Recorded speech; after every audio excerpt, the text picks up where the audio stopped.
Okay, well, this is going to be the last talk of our Daoist conference. This will be a talk given by Master Zhou himself. I will try to give an introduction for him, of him, but for those of you that may not know him already, but I'm sure I won't do them justice. Master Zhou first went to live on Wudang Mountain when he was only 13 to train in Tai Chi Chuan, Kung Fu, and Qigong, and eventually became an instructor and a member of the Longmen Pai or Dragon Gate lineage. When he was 16, he took vows to be a Taoist monk, eventually becoming ordained in the Shengyi or Orthodox Unity sect of Taoism. He did 4 years of cloud wandering in China, and then eventually made his way to the US in 2009, and has been growing a large body of students, first in the Boston area, and then later in countries throughout the world.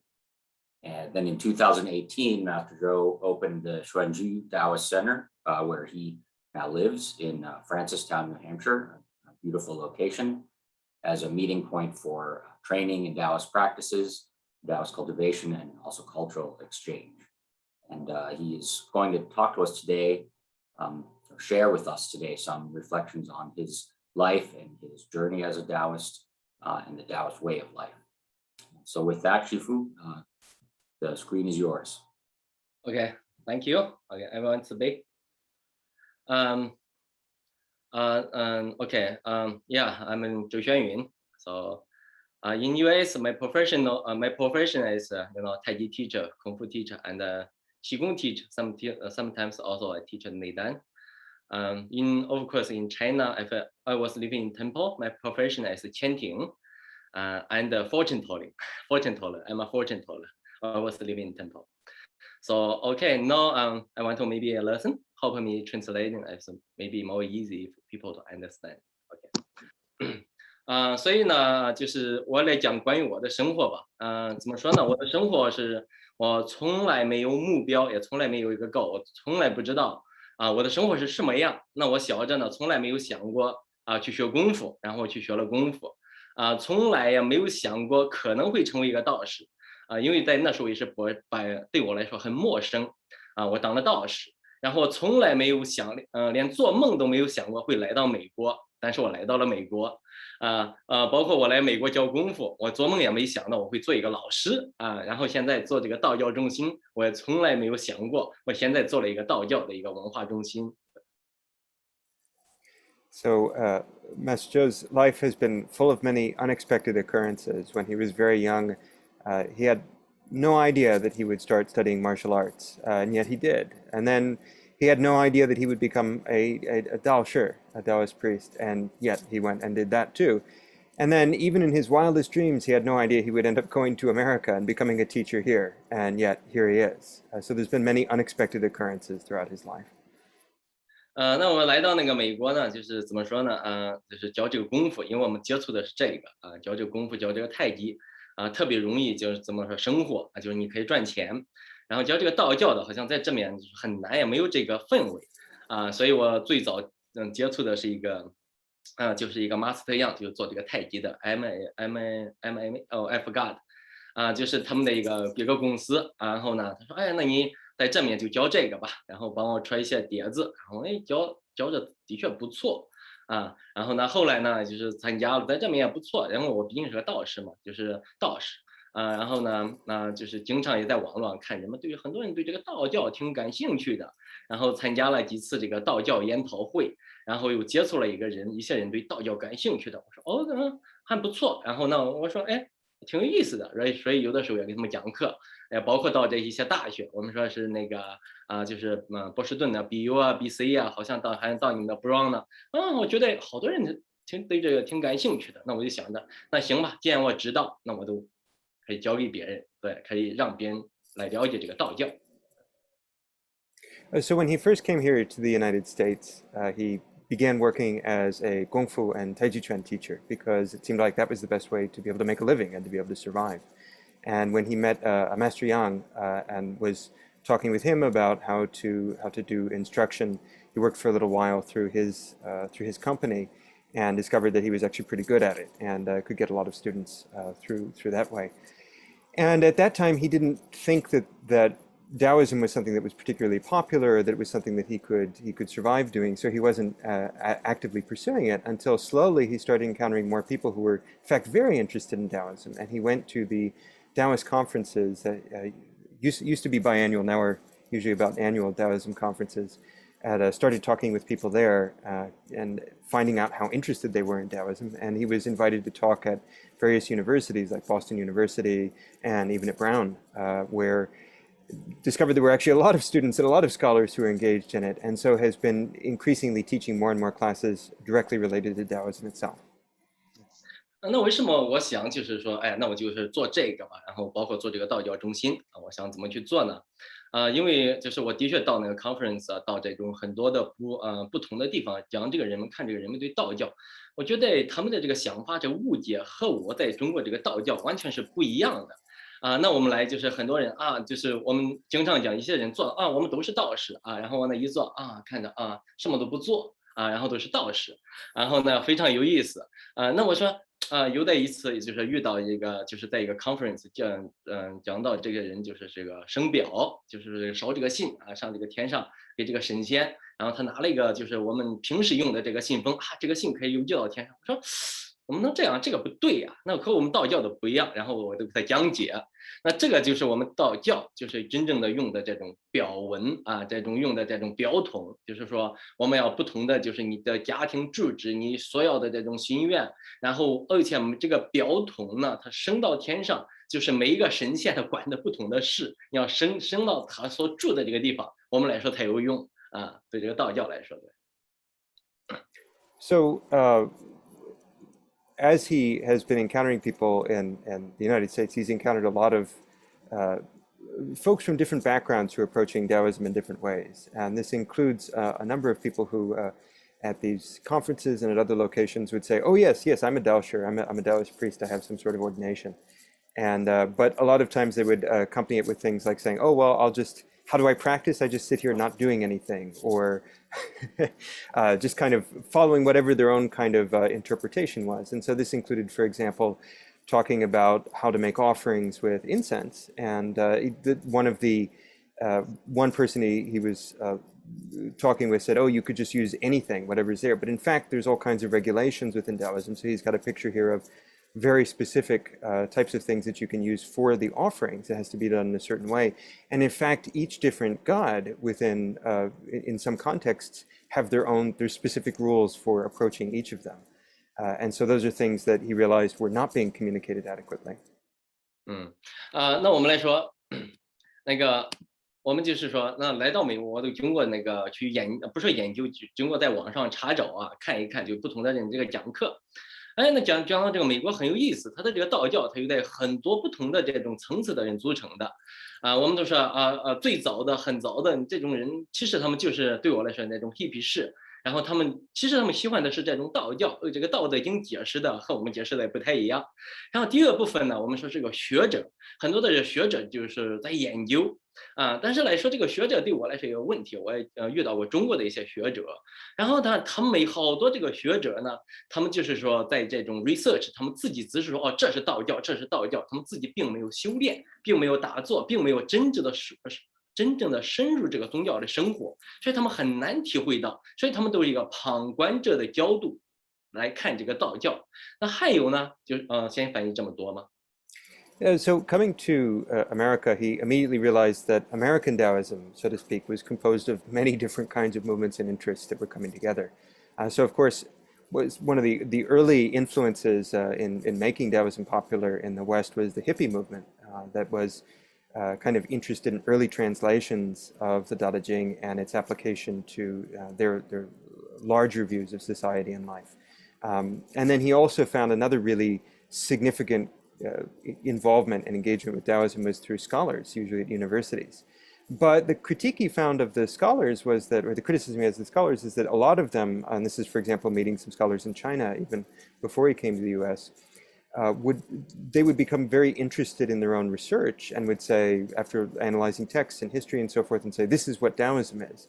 But they themselves did not engage in any of the practices, the cultivation practices, the meditation, the ritual, any of those things that were part of a Taoist lifestyle. And so their views were in some ways biased and were not catching the whole picture.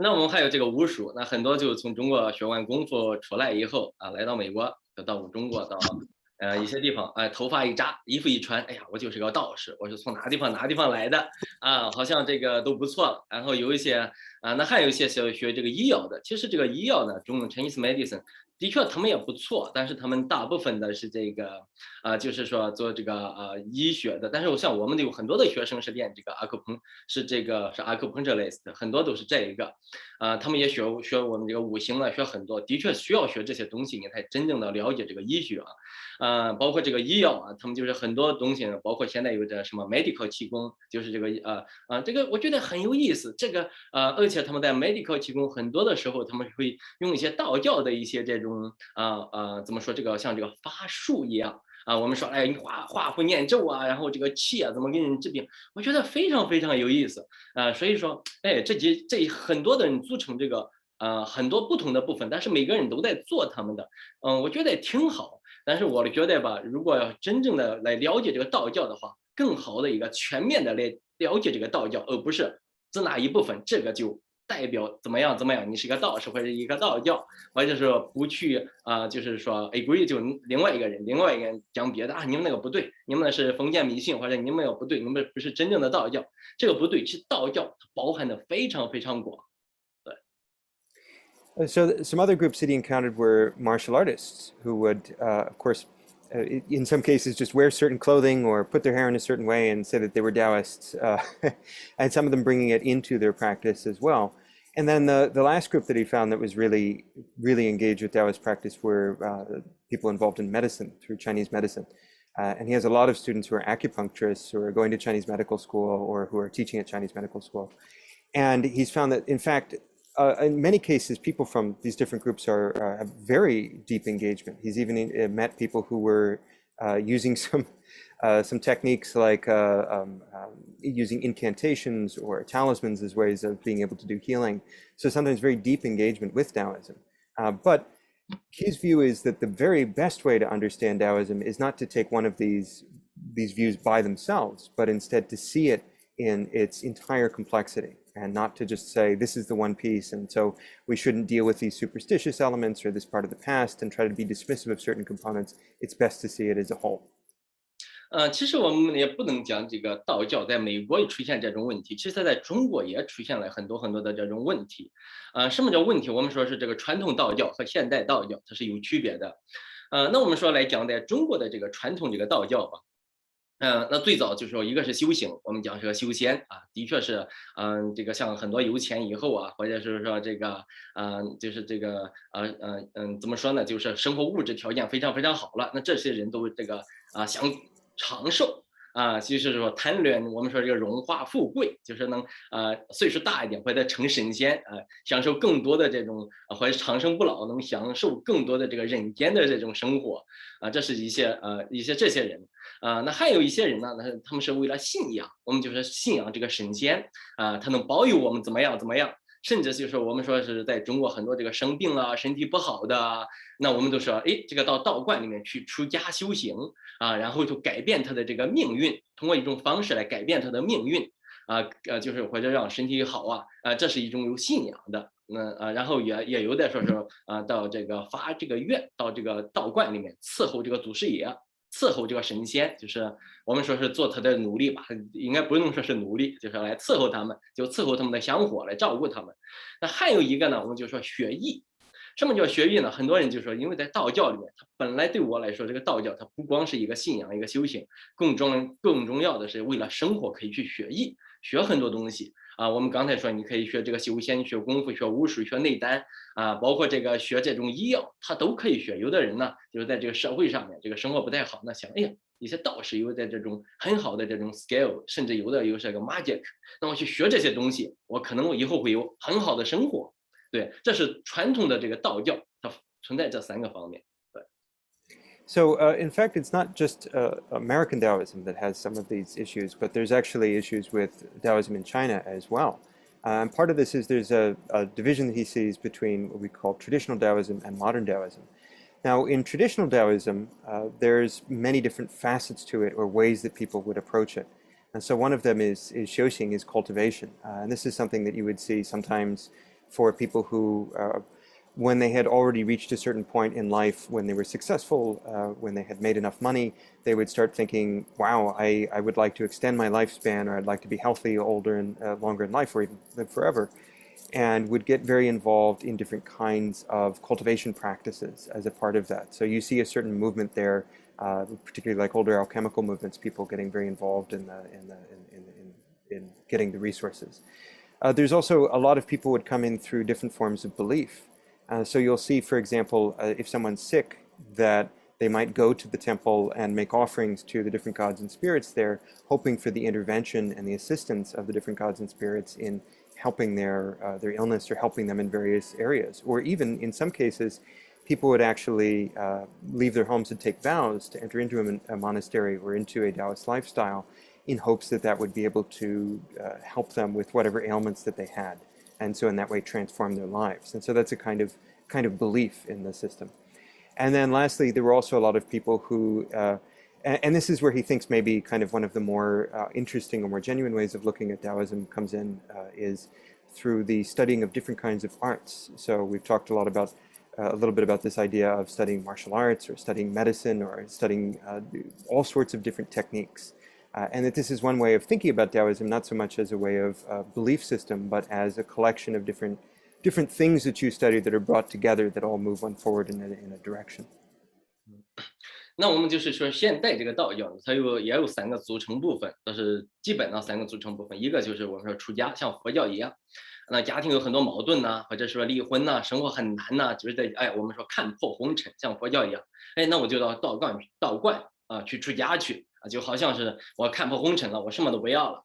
我就是来这个出家那也有些是为了生活，什么叫生活？我们说在这个80年代左右啊，包括90年代初啊，那很多人呢就是家庭条件非常不好，有的人家庭很穷，很多小孩那没饭吃呢怎么办呢？哎呀，干脆到道观里面最起码有一口饭吃那还有一些人呢，到后期呢，很多那道观里面有的地方这个南方的宗教，很多宗教它像一个工作一样，你可以在那个地方工作，而且这个有的这个我们说工资也挺好的，所以它分成这个组成部分。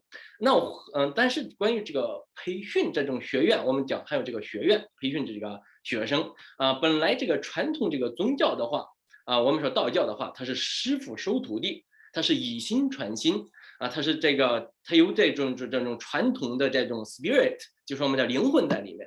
但现在在中国呢，那很多的时候都是这个学院了。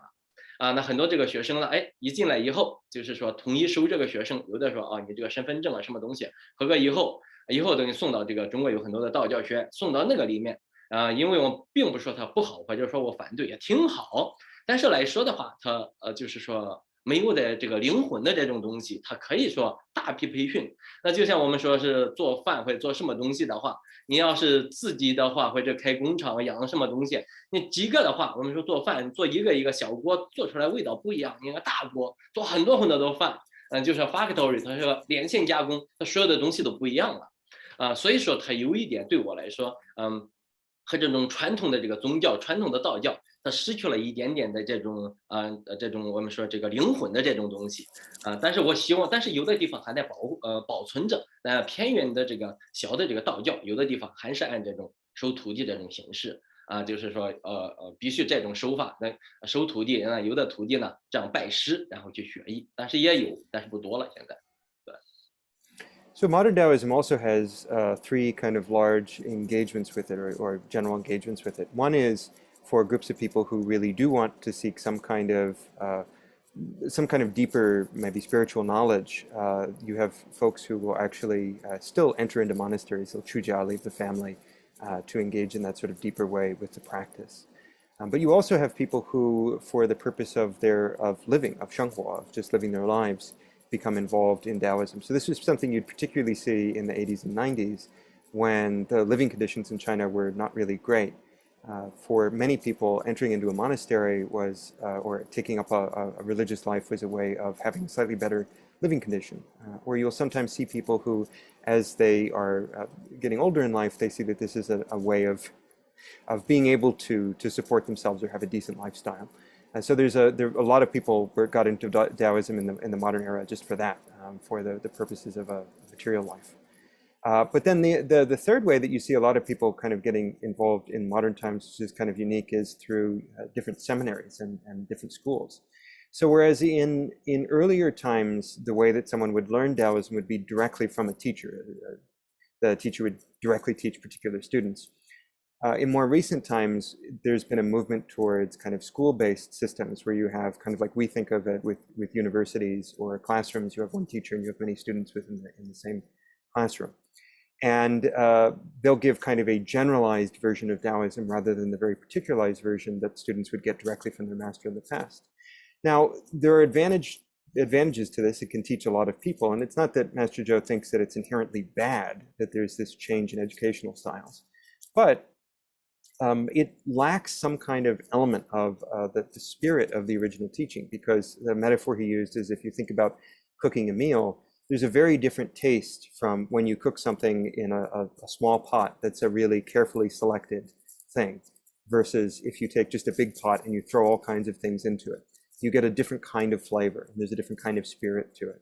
And so he sees that's one of the issues with the larger educational style. Now, this isn't to say that you can't still find places where people are learning in that traditional mode. There's still some areas, he notes, particularly in southern regions and in more far-flung areas, where you will still find people who are directly finding teachers and working with them in that closer master-disciple kind of tradition. 那我们在这个地方，我们就是讲一下，很多的这个学者到中国一些道观住一段时间呢，做研究，所以也会走入一个误区，因为这个道观呢，我们说是在这个文化大革命之前，这个道教，包括其实在清朝之前，一直在明朝以后、清朝以后，其实这个道教都走入这个就是衰落了。而且很多的这个道观呢，特别文化大革命以后，其实都没有多少道人住在道观了，它的传承是非常有问题的。那很多的这个道观呢，改革开放以后，很多的道观为了恢复，包括这恢复旅游很多的地方呢是没办法有这个道士的。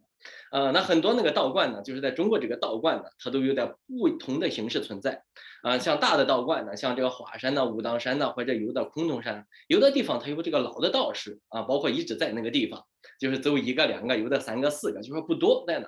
但是很多偏远的这种道观，它其实是没有道士，那它都是被这个地方的这种我们说有的这个香头，就是那个村子里面很多人信神烧香的这种人，哎，他们捐出来这个钱，修的这个道观，他们在里面去管理。那有的地方呢，就是说我们说这个搞这个旅游开发就这个村子里面这个山，这片山是这个是这个村子里面的。那这个村子里面这个我们说书记或者这个村子里面这个leader叫村长，然后那这我们要做旅游开发他们这把这个道观给修起来以后，那无所谓什么人都住进去。那后来他们不管怎么样传这个道士嘛。你要做旅游嘛，这个地方以前有道士，现在没得不行嘛。那这种人呢都进去了，就是说他的所有东西就是参差不齐，他的文化程度他的信仰包括他的这种对道教的理解，他们根本什么都没得。那这种人呢，就是到这个我们说到这个学院去学习，的确有很好的这种帮助，对。So there are a lot of scholars who will go and live in Daoist temples or study Daoist temples at this point in time, and look at that as kind of a way of understanding authentic Taoism. But there are some issues with the temples themselves. Now, Daoist temples and monasteries had already in some ways been in decline even as early as the Ming, and certainly through the Qing period. But the biggest blow to the monasteries was during the Cultural Revolution, where religion was actually kind of attacked within and was not something that people were supporting. And so after that period, you essentially went through a decade where none of these temples, where no one was allowed to practice religion. And afterwards, the temples started to be rebuilt, and the communities started to be rebuilt. And at that time, some of the more significant temples may have had a few of actually older Dalshir who really had effective training living in them. But even in the largest ones, it may be only 1, 2, 3, 4 of them in that area. But if you went out to the more peripheral areas, oftentimes there wasn't anyone. And in some cases, you just have a temple that was there that someone in a local village would be able to make some money and decide they wanted to rebuild, or the town leader would say, hey, we have this temple, we really ought to have somebody living in it. And they would just get kind of anyone who could fulfill the basics to go and live in that temple and wear Taoist clothing and do something that looked like Taoism, but wasn't necessarily real Taoism. And this is a problem that has continued, that we still feel today. 那其实在这方面，我也有点建议，包括这个美国我们自己做这个 research， 做这个道教做这个道教在美国的，就是我们很多的时候，就是我来到这个美国以后，我之前我无所谓，我不懂英文，后来当我懂英文以后，懂一点，我觉得在很多方面，在美国也是很奇怪，就是我们这个翻译这个道士，他们总是用一个monk 或者一个 priest， 但是如果我们用这两个的话，所有的我们在教学生的时候，学生他们自然而然他们的这个思想。在他们的这个心里面，在他们这个脑袋里面，已经把你给限制，道士应该是什么样的？其实我经常给别人讲，包括给你们讲，这个道士他不是一个 monk， 他不是一个 priest， 他是一个我们怎么说呢？我们是一个另外一种 religion。我们这种 religion 呢，其实我们只是说在后期的在中国道教它也融合了别的一方面，但真正的道教来说，我们说属于玄门，它是一直在这种 research， 一直在。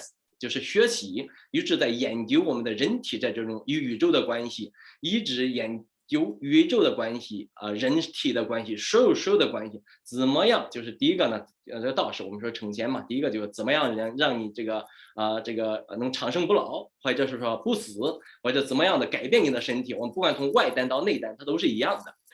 那在这个别的方面，这个术数方面，他们一直在研究这个天体的这种运转变化，怎么影响到我们的人类，怎么影响到不同的东西。那就像易经一样它用不同的这种符号代表不同的东西，我们来怎么去来预测，怎么来去改变，这是真正的道教。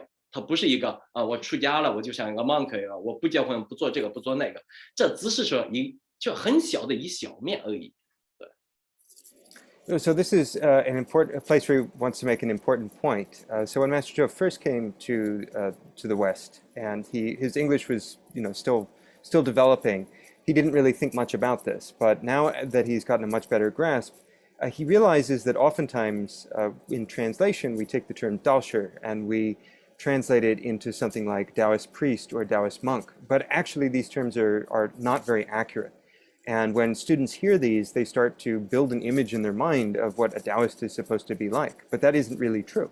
And in fact, all these things of leaving the family, not eating meat, being celibate, not getting married, things like that are a small portion of the actual Taoist experience. And what is a larger part of it is more, he uses the comparison, they're more like researchers.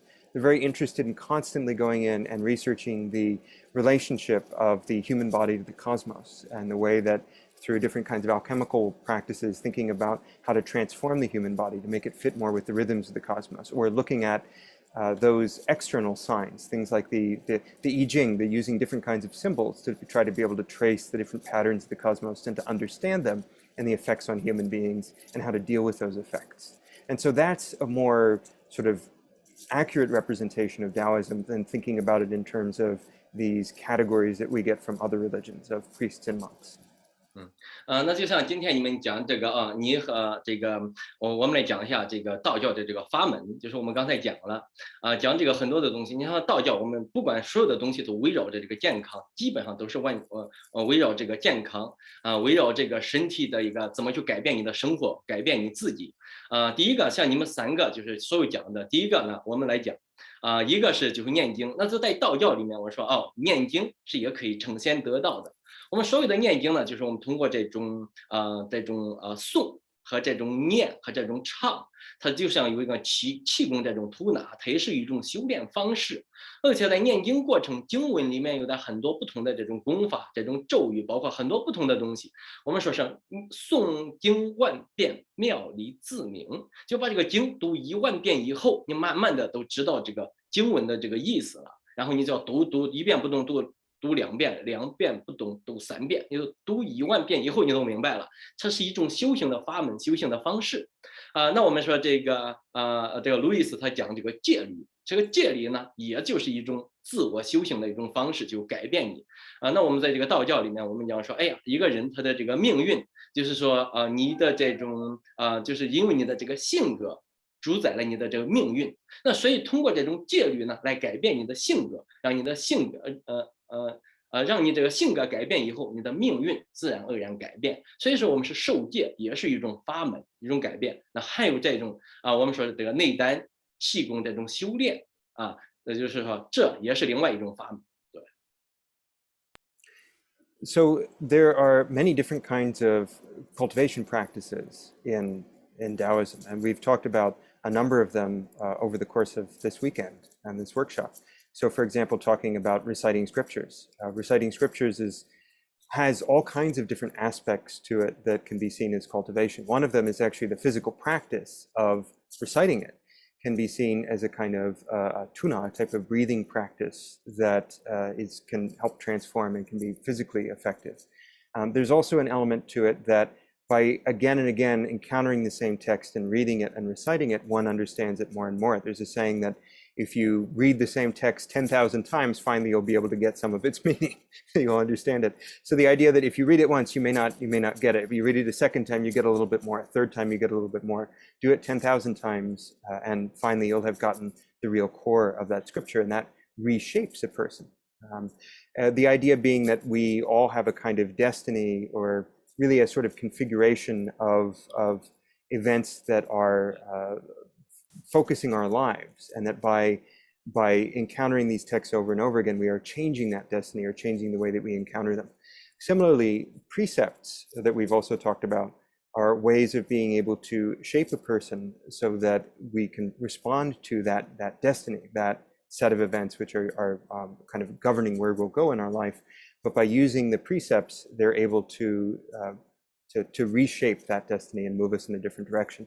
And of course, any kind of cultivation practice like quiet sitting or meditation or qigong, these things are all also, again, that kind of cultivation of changing one's destiny. 因为道教这个修行的这种方式，它有很多不同的法门什么法门呢？我们就是讲道教，我们说36正法门，72旁门它有很多的这种100多个方法，但是36是正门72是旁门，但是都可以得到它是这样去讲。所以道教这个法门是很有意思的。我们来讲这个，就是上次一个提到关于这个性生活吧，我们讲那个张天师张道陵，他在创教的时候嘛，他在传道的时候，就很多的徒弟很多的这个人都是富人就是不然他怎么炼丹呢？不炼外丹，那就是有很有钱的人一直跟随着他，都想成仙，都想长寿。那这些人呢，家有娇妻美妾，然后家有这个荣华富贵很多钱很好，那他们怎么能静下心来打坐呢？修行呢？不可能，那脑子老想着那个。那张天师都说，那干脆就教给你们这个，我们说这个就是这个我们现在说是仿中术那就教这个，就说你不能待仙，不能长寿，最起码也能活个100年吧，就是这样，把这个仿中术给传出去了。就传给这个正一派，很多人练这个不是说很多人我不能说很多人，但是我不知道，但是我们全真派是特别反对这个的特别不喜欢讲这个话题的，对。So there are many different methods within Daoism for cultivation. There's one saying that says, for every 36 orthodox methods that you would use, correct methods, there's going to be 72 that are what we call side paths, that are unorthodox methods that are maybe not going to get there as well. But there are so many of these different practices that are encountered and so many different ways to practicing the Tao. So one thing that comes up a lot, or it's come up in conversations he's had in the past with students, is related to sexual activity. And so one of the stories related to Zhang Sanfang when he was creating his schools was that he found that even though he had all these students who were following him, many of them were married, and they were unwilling to engage in the celibate lifestyle as part of their cultivation. So he sort of said, well, okay, if that's the case, then here, I'll give you these, what are sometimes called the bedroom arts, which are things that they could practice that would be able to help them in some way. And so even if they couldn't, in the stories it says, even if they couldn't become immortals and live for a very long time, they could at least live 100 years in a very healthy life. And hey, that's something. So this is the sort of thing that you see.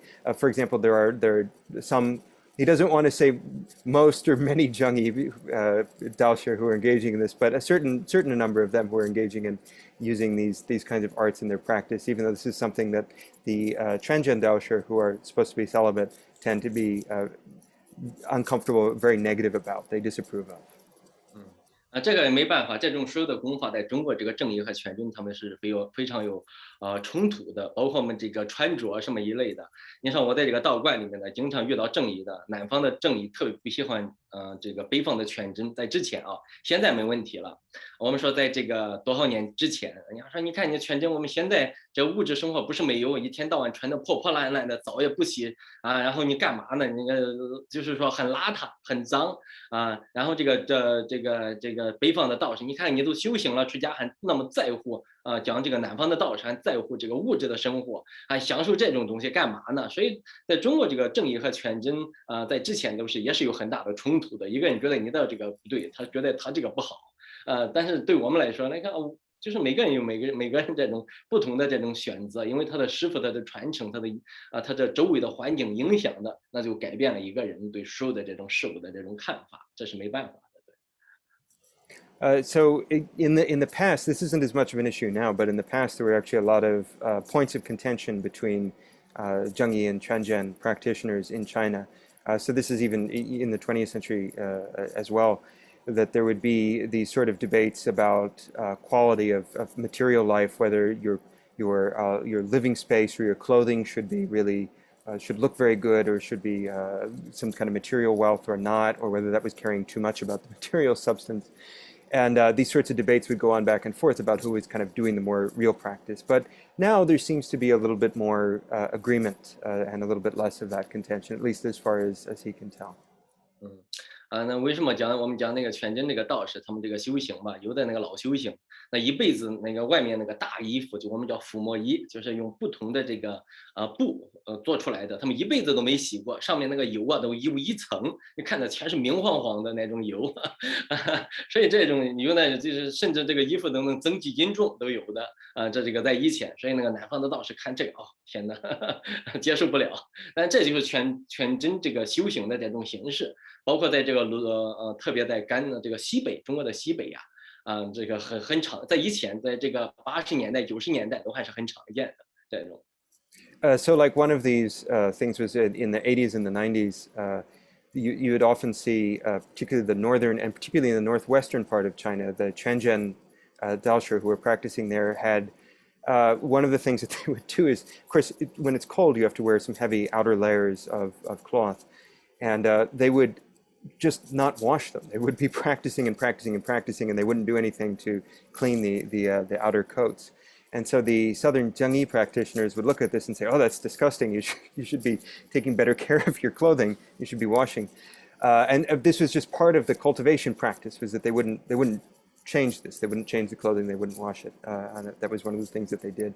So that was a point of contention he was seeing back then. It's not something that people are doing so much now, but it was something that when he was early on, he would see quite a bit of.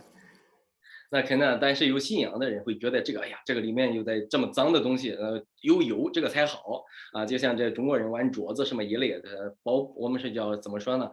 就一层油在上面，还是觉得这个有道气，这样的道士的东西才能驱邪伏魔才能这个什么东西，这个鬼才害怕，才能修成神仙，说这种东西是最好的。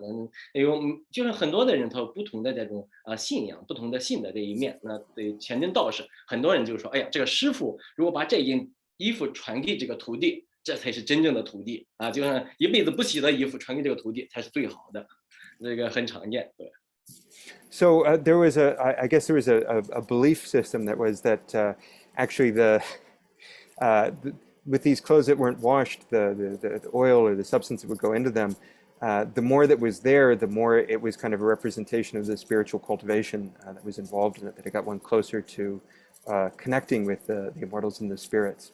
And so if a student were to receive a piece of clothing from a teacher who had been wearing it for an entire lifetime and had never washed it, that was seen as a way of actually kind of getting some of that cultivation and was seen as a very great present to receive. So this is one of the types of belief that was prominent in some areas. 那好吧，那就是讲我是为什么到这乌党，开始讲我了，我的这个wonder life journey，那作为就是说我的话，我怎么到武当山呢？其实是很有意思，因为我家呢，它算是个移民到我们那个地方，移民到我们地方，我父亲呢，那的时候就村里面人都把你房子给推倒了，你盖起来你推倒，就是不让你盖。所以呢，我父亲很生气，后来就是通过找关系啊，找人呐、哎，就给这些人说好话，我们这房子盖起来了。我父亲觉得很生气，这个不行，要把我的儿子送到武当山去学功夫，送到一个地方学功夫，回少林寺回来报仇回来要打他们，就是他当时是这种想法，把我送出去学功夫。So now speaking in terms of his own experience, why did he go to Wudang in the first place? And actually, this goes back to his family's experience in the village where they were living. There was some contention that they had with other villagers due to they were seen as being outsiders. And so when his family were trying to build a house and trying to live there, the other villagers came by and knocked down the house. And then when they tried to rebuild it, they'd come by and would knock it down again. And so because of this, of course, his father was really angry about this and said, well, we're going to do something about this. So we know that Wudang is really famous for its Kung Fu. So we're going to go there and we're going to send our son there so that he can learn Kung Fu, and then people will be too afraid to knock down the house. So they sent him to study martial arts at Wudang. 对，但是我真正学功夫回到这个农村以后，我父母就特别害怕千万不能打架如果把人打伤，你会坐监狱、坐牢坐里面，所以就回去也没用对，是这样讲，所以到武当山了那就是其实我到武当山呢，就是怎么说呢？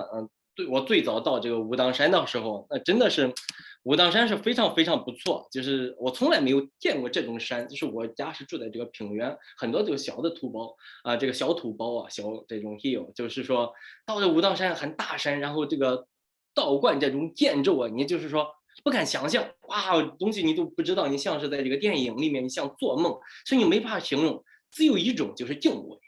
觉得这个东西我这是什么地方？就是说来这个地方学功夫真的是不错在这个地方，所以就是你感觉就是这样所以就是说到这个武当山，开始到那个武当山的一个武馆开始学武。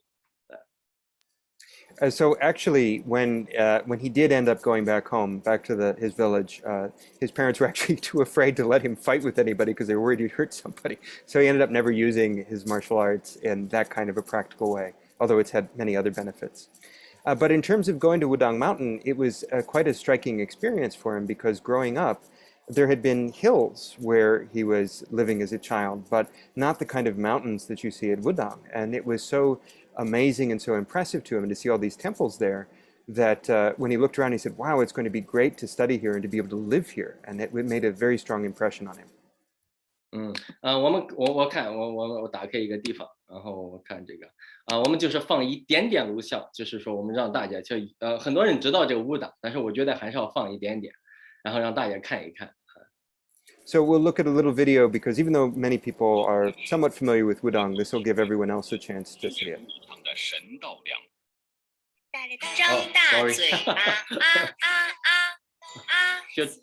I learned Chinese language. 是总占地面积160万平方米的33处道教建筑。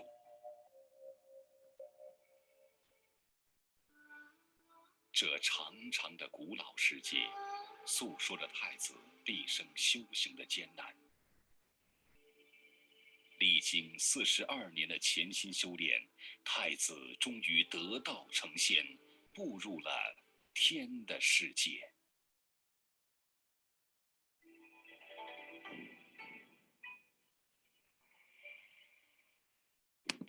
进行了修建，大殿仿照紫禁城的太和殿进行铸造，它采用了中国古代建筑中依照道家顺应自然的思想，工匠们采取了曲线的建筑手法，以顺应山体的走势。人工的城墙与天然的山势融为一体。OK， 这就是我曾经生活了几年的地方，刚才那个地方。对。So these are some images of the place where he lived for many years at one point in his life. 我们就是时间有限，我们不要看那个看太多了，就是来讲，多讲一下，对，嗯。那我讲这个武当山吧，就是我们说是到这个武当山呢，武当山为什么有这个功夫呢？这武当山的话，它是在个80年代，中国为了这个我们怎么说呢？少林寺他们做的非常非常好这个电影拍的这个甚至这个旅游带动的非常好。你的这个武当山呢，它一直没有做，就是些道士在这个地方。那武当山这个政府觉得，哎呦，那我们武当山也曾经有张三丰有功夫，那个功夫呢？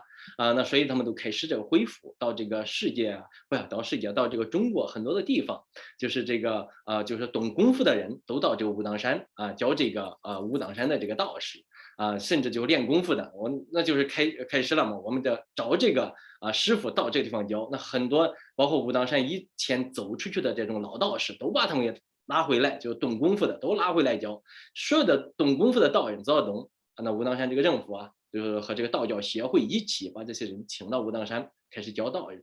那这时候呢，也很多的这外国人的外面的这个俗人呢，也开始来这个地方学这个功夫。那这个学功夫这一怎么说呢？在武当山，毕竟刚开始的话还是不错，挺好。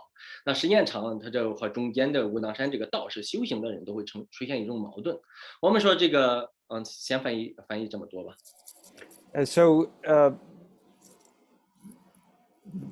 Wudang has an interesting modern history. In the 80s, there was Shaolin Monastery was able to rebuild itself pretty quickly, and because of its long history and association with martial arts, by getting different martial arts teachers there, it was able to very quickly recover in the wake of the Cultural Revolution. And so different officials, when they were looking at this model, they said, well, hey, Wudangshan has this association with Zhang Sanfeng and has this association with martial arts and had some traditions here before. Why don't we use that to help rebuild Wudang Mountain? And so they went and they gathered different martial arts practitioners, including Daoshi, who were very well versed in martial arts from all around the country, and brought them together at Wudangshan in the 80s and had them try to bring together and to rebuild the Taoist martial arts that had been there, or that were thought to have been there before. And so these different teachers, some of them also were lay people who were coming in, were all engaged in this discussion of and redefining this kind of martial arts. 那么就是时间长了，这个练功夫的人和这个道观的这个道人，就是出现了一个问题。什么问题呢？我们说学武的就没有第二，学文的没有第一。什么意思呢？就是学文的都是很谦虚的你好，你厉害，你厉害，就是你不错，都是非常含苞的，就尊重别人，谦虚。那个功夫呢，练功夫的人都是我第一，我要这，我要那，就是那种很霸气。那所以这个庙里面，那我们来修行的、修道的，你看这个一天到晚搞的这个成问题了。那时候在这个90年代初吧，那个就是武当山这个武馆开始和这个道教分离开了，就你们做这个武馆吧，就在外面做，在外面教学生这里面都是修行的这个人。就是修行的道人住在这个道观里面，所以那时候开始分开了那我去的时候呢，我在这练功的时候他们是分开的，但是我们的关系还是很密切的，对。So over time, there actually began to be some conflicts between the Daoists who were practicing in the temples and those who were the Daoists and the non-Daoists who were practicing the martial arts. Part of this was simply a personality kind of issue, where the Taoists who were studying the texts and the scriptures and were doing the chanting tended to be very, very humble and self-effacing, whereas a lot of the martial artists would tend to get this kind of, wow, look how strong I am, and would be very, very assertive. And so this led to certain kinds of conflicts between them. So at the end of the 80s and the early 90s, they actually split apart, and they went separate ways, so that the Taoists who were doing the scriptures in that mode of living lived in the temples, and then the martial artists went and they created a separate martial arts schools that were elsewhere in the mountain. Now, by the time Master Zhou got there, they'd already split apart, but they still had a fairly close relationship with each other. 那我呢，我讲的是我呢，就是这是这个武馆，所以说我为什么做道士呢？其实呢，当时是没办法，因为我们有在一些这个我在那的时候，就是有的一些这个师兄弟也在这个道观里面，就是你练的比较好了，就是有一个表演团吧，然后甚至在这个道观里面可以做一个小的工作，然后呢就每个月有钱，就是有一点点钱，然后那个生活费这是我觉得，哎呀，你看这些人挺好，又可以练功，又可以在里面学习，还可以住在里面，我觉得这个可能是我比较羡慕的。所以因为我们这个农村嘛，它收入不好，就是你住在武馆里面要交学费呀，交这个生活费呀，而且吃的也不是太理想实际上特别羡慕那些人的生活。那我就想，哎呀，其实当道士挺好，你看在里面学习学很多东西，挺神秘的，很有意思。那我那时候都想，哎，那在里面当个道士得了那但是呢，就是说也不容易，就是你想到里面当道士也不是那么容易的。所以就是到三年以后，我家里的确没有这个钱再给我，就是在这武馆里面用了。那我都想，哎，找这个关系吧，哎，看怎么样进入这个道观里面做道士。对。So, why did Master Zhou become a Daoshi? How did he do that? Because originally he was in this martial arts school, but one of the big differences between the martial arts schools and the Daoshi living in the temple was that whereas for the martial arts school you had to pay tuition to be able to study there, the Daoshi were given a stipend, a living stipend, and were able to sustain themselves based on the temple funds. And so, of course, coming from a family that was from the countryside, they didn't have a lot of money. And after he'd been there about 3-4 years training at this school, it became clear that they couldn't continue to support him staying there. But he wanted to stay on Wudang Mountain. And so he thought, wow, becoming a Daoshi sounds really kind of neat. And you also get to study all this really interesting stuff. There's all this stuff that you can learn, which was very intriguing for him. So he wanted to do that, but it wasn't very easy. It wasn't something he could just go ahead and do. It took him building relationships of guanxi, and only through that was he able to work his way over to the temple. 那我就进入这个武党的时候，当时这个武馆他想需要这个好的老师，因为我当时已经做老师，算是一个教练，但是不是真正的教练，但是有学生在这种然后但是我又想进这个道观，所以呢武馆这边呢那个馆长不同意，然后那边呢说无所谓，所以呢弄得我自己都不知道咋搞了。那最后然后我说那行这个道士不让我做，那我干脆走吧。所以我要走的时候，后来馆长那行吧，那你进去做道士吧。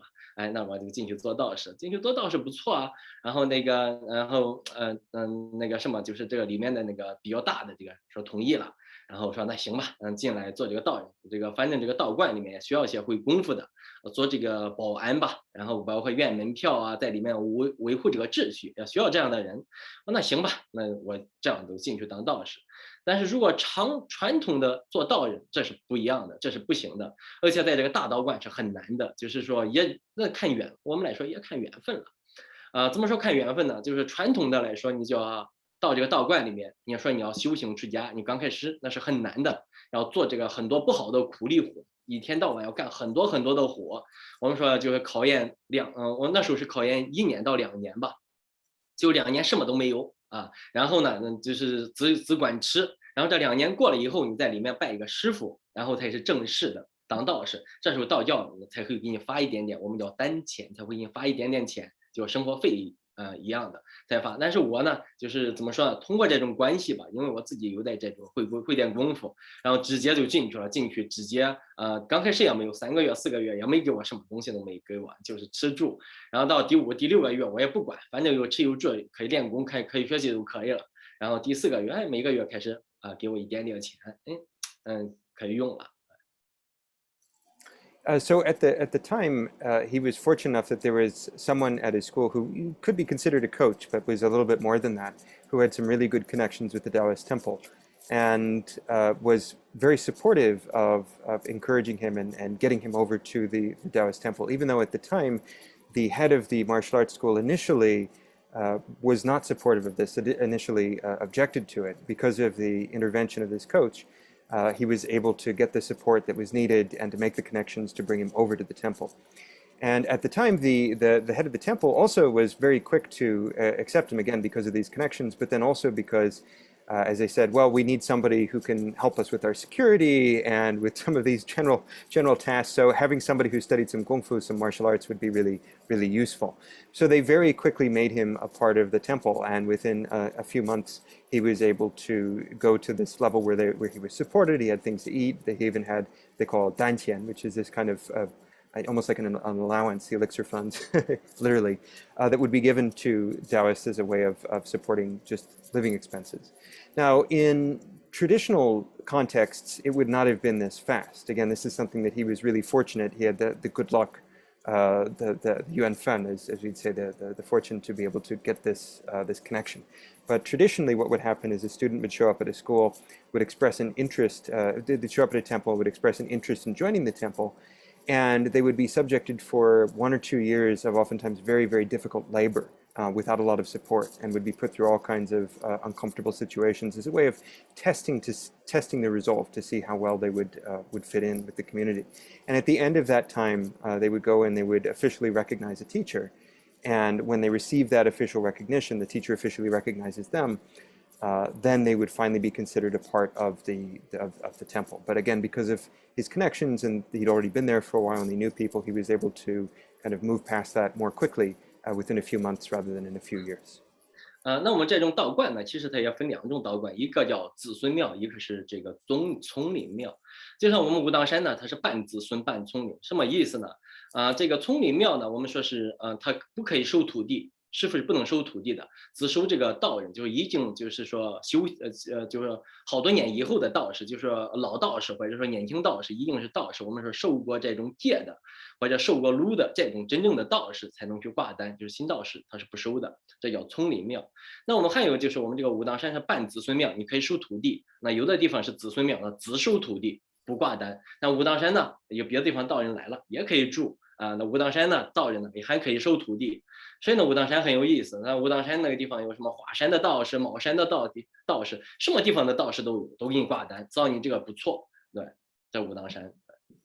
So within the Daoist temple system, some temples can only take in new students and work as sort of a training center, whereas others only take in established Daoists, those who have taken the precepts or received registers. These are ways of formally recognizing somebody who is a part of the community. But Wudang Shan is interesting because the temples there are able to do both. And they are able to train new students, but they also have all of these visiting Daoists from other temples all around China. So while he was there were people from Huashan and from Maoshan and from all these different places who were coming together and conversing. 那么就是说，在这个武当山呢，他每天道人干嘛呢？就是说实话，我一进去，虽然说我搞这个工作，但是每天还要念经，还要学习，每天刚开始进去呢，道士嘿，过去跪经，就是我们说前面人念经，你要跪到后面，再过一段，嘿，那个道士哪个道士喜欢你念经，过来跪到我旁边，然后有的道士，那都是关系不错，然后都喜欢我，然后呢，都跪到旁边，然后他念经，开始教我念经，有的那个道士都开始教，那我都开始这个学习，所以说我们说，当一天道士念一天经，当一天和尚撞一天钟，那是个道士你必须要最起码你要会念经，所以说这是这个必须的这个道观。所以说，一般的道观出来道士都必须要会念经，这才真正的道士。我们呢就是这样讲，对。So what did Taoists do in the temple? What did they study? Well, when he got there, quickly they said the very first thing he had to be able to do was to be able to recite the scriptures, and he was very fortunate that there was a Taoist there who was an expert in the scriptures, who was very supportive of him and said, "Here, come sit with me, and we'll learn how to do this together. We'll chant them together." And so he began in that way studying how to learn the scriptures, because that's kind of the fundamental thing that a Daoshi is expected to do, is to be able to go through that whole scripture. 那像我在武当山学习呢，第一个呢经忏像这个易经，我们之前说那个算卦，就是我们虽然没拜师，但是说实话，在中国一般的，我们说在这个武当山当一个道士，他一辈子要拜4个师傅最少。第一个就自己的师傅，那第二你还要拜老师，老师教你不同的东西就是说你学经你要有一个经师，学易经呢算卦呢有一个卦师，学内丹的一般是自己师傅都会内丹，很多都练内丹你看你自己师傅是学什么的，他会教你一个，但是有的呢也可以就是说别的师傅的内丹好的话也可以教就是也可以去问道，就是拜别的师傅学这个，包括这个乐器这个不同的这种就是我们说笛子什么一类的都可以学习。那作为我的话，就是在这武当山的话，就是怎么说？那时候做过练功的，我觉得那时候一个师傅都够了，没想着拜老师因为那时候也小，也没想着去怎么样去学，则看别人会，那我就去问都可以了。那我学经的时候，然后呢，我那个文化水平本来就小学都没怎么毕业，然后上4年级没上，然后呢字写的也不好，然后呢很多都看不懂。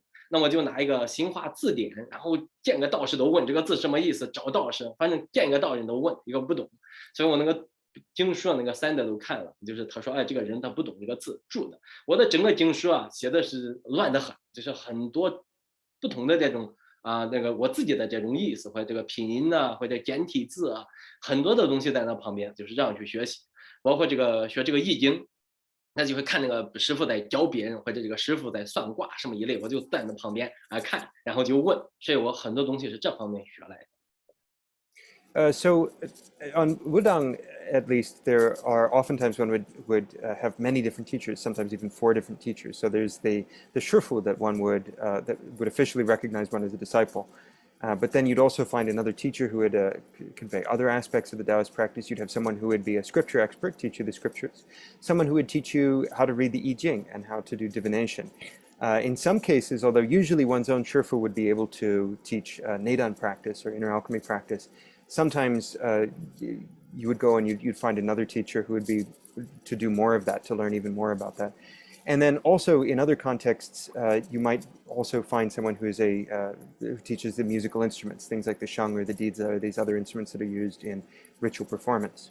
Now, in Master Zhou's own case, his learning was a little bit more unusual because since he'd already had this extensive background in martial arts, he wasn't sure if he needed to learn all these other things. But he started learning them by again, like this friend who had him sit down and they would start going through the text together.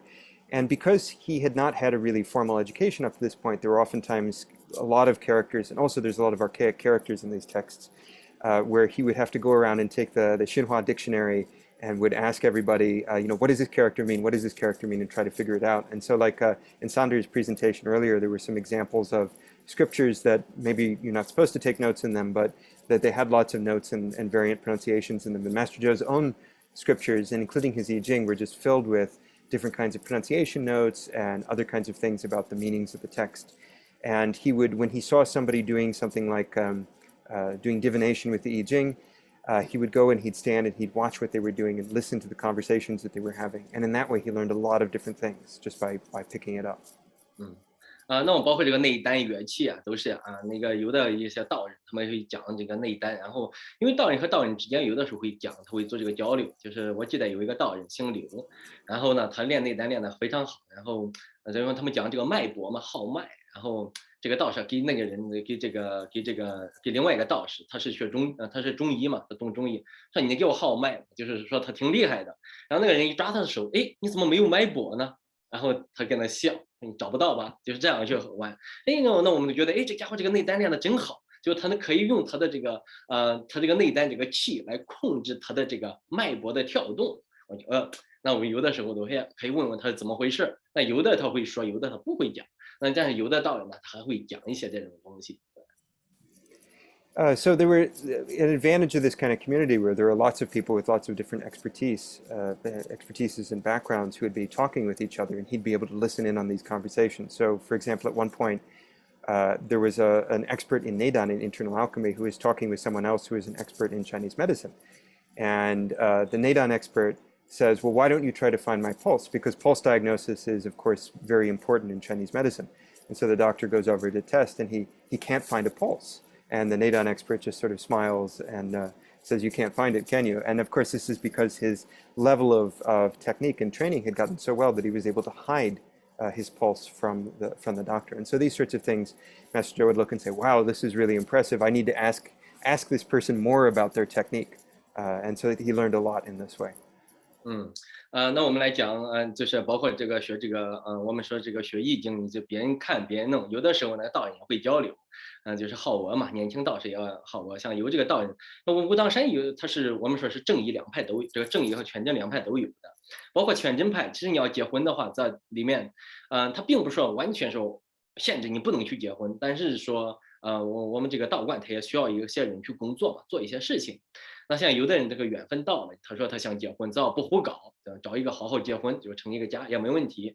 那你要是没有工作，你还因为这个关系比较好了嘛，那你在道观里面就是做工作也没问题，就是在武当山这一方面还是挺好。那很多人呢，哎呀，就是这个家里的确是需要的就结婚啊，就有一个到了30岁30来岁左右了，家里说，哎，你不结婚，这个传承啊，这个家里传承是有问题，很多是农村的嘛，那就是武当山道协也会说，哎，那你们结婚吧，但是大部分还是不会结婚的，因为他们修行的不一样，有的人就喜欢这种生活但是大部分呢，很多武当山一些男的，包括结婚以后，他以后还是离婚了，回到道观了。因为我们来说，这也就是他的命，他的 destiny，但是没办法适应这个婚姻的这种生活。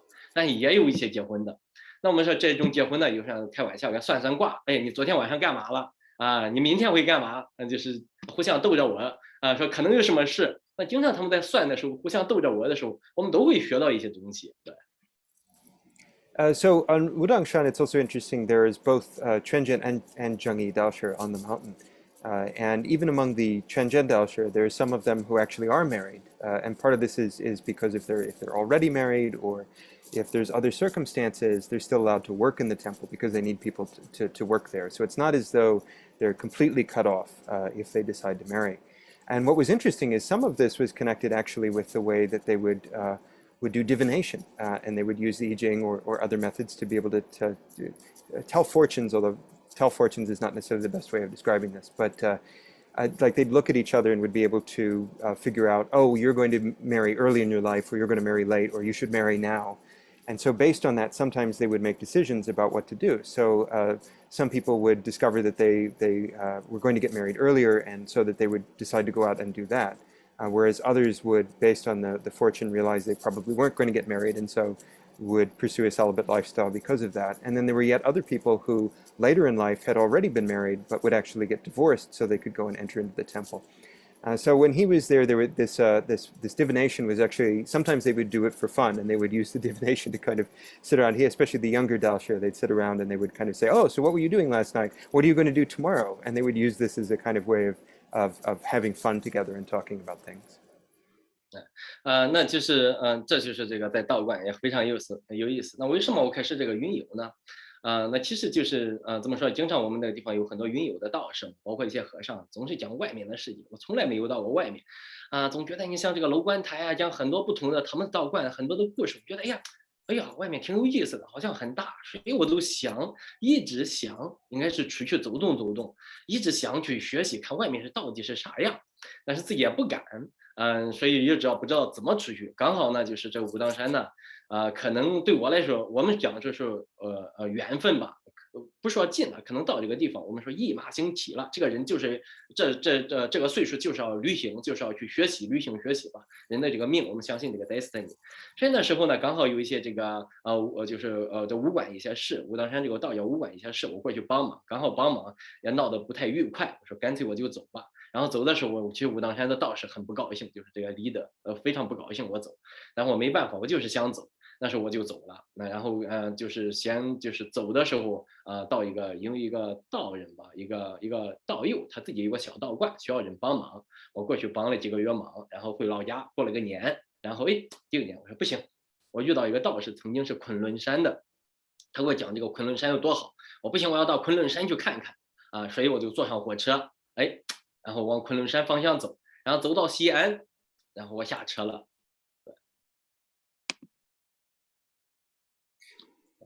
So how did he start cloud wandering, which is this practice of going from temple to temple, staying at temples for different periods of time? Well, while he was on Wudang Shan, of course, there were many different Daoshi coming from all around the country who were coming to visit, and he heard stories from them about these other places, these other locations. So that kind of raised his curiosity, his interest in trying to see more of the world. And he talked with them a little bit about traveling. And of course, they were saying things like, well, if it's your destiny to do that, you're Yuan Fan, then of course you will do that. And it just so happened that at a certain point, there were various people he encountered. There was somebody who was helping out with the different martial arts schools who needed some assistance. So he went and followed him a little bit to where he was working. And then He had a friend of his who actually had a temple at one point and needed some assistance there, so he went and he stayed there and helped him out a little bit. And eventually one thing led to another, and he started making connections. So he was going to go to Kongtong Mountain, which is actually in western China. Kunlun Mountain, sorry. 分类啊 对 And he got on the train to go to the west, and he ended up in Xi'an, where he got off the train, and that's the next slide. 我们来讲为什么叫云游呢？其实那时候还不知道，我在云游过程中我也了解到，就是这个云游，那时候才知道哦，这叫云游。那云游这是道士这个必须经历的一个过程，就是你在师傅这地方学艺3年呢，或者今年满了以后，你要到外面去学习。所以这时候呢，就是要仿这个不同的明道，甚至你觉得你想学习什么，到哪个地方，所以这时候去云游就找一些道人，不同的道人做交流去学习。所以我们说年轻不修道，年老不访道。那么年轻的时候就是要出去多走动，多学习到这个老了以后就找一个庙，待这道观，待到这个地方开始自己修行，总结你的这种经验，好好的就是在这个地方修行。所以这是道教的这种。这种生活吧，对所有的这种形式。So cloud wandering, Yunyo, is a practice that goes back quite a long time in Taoism.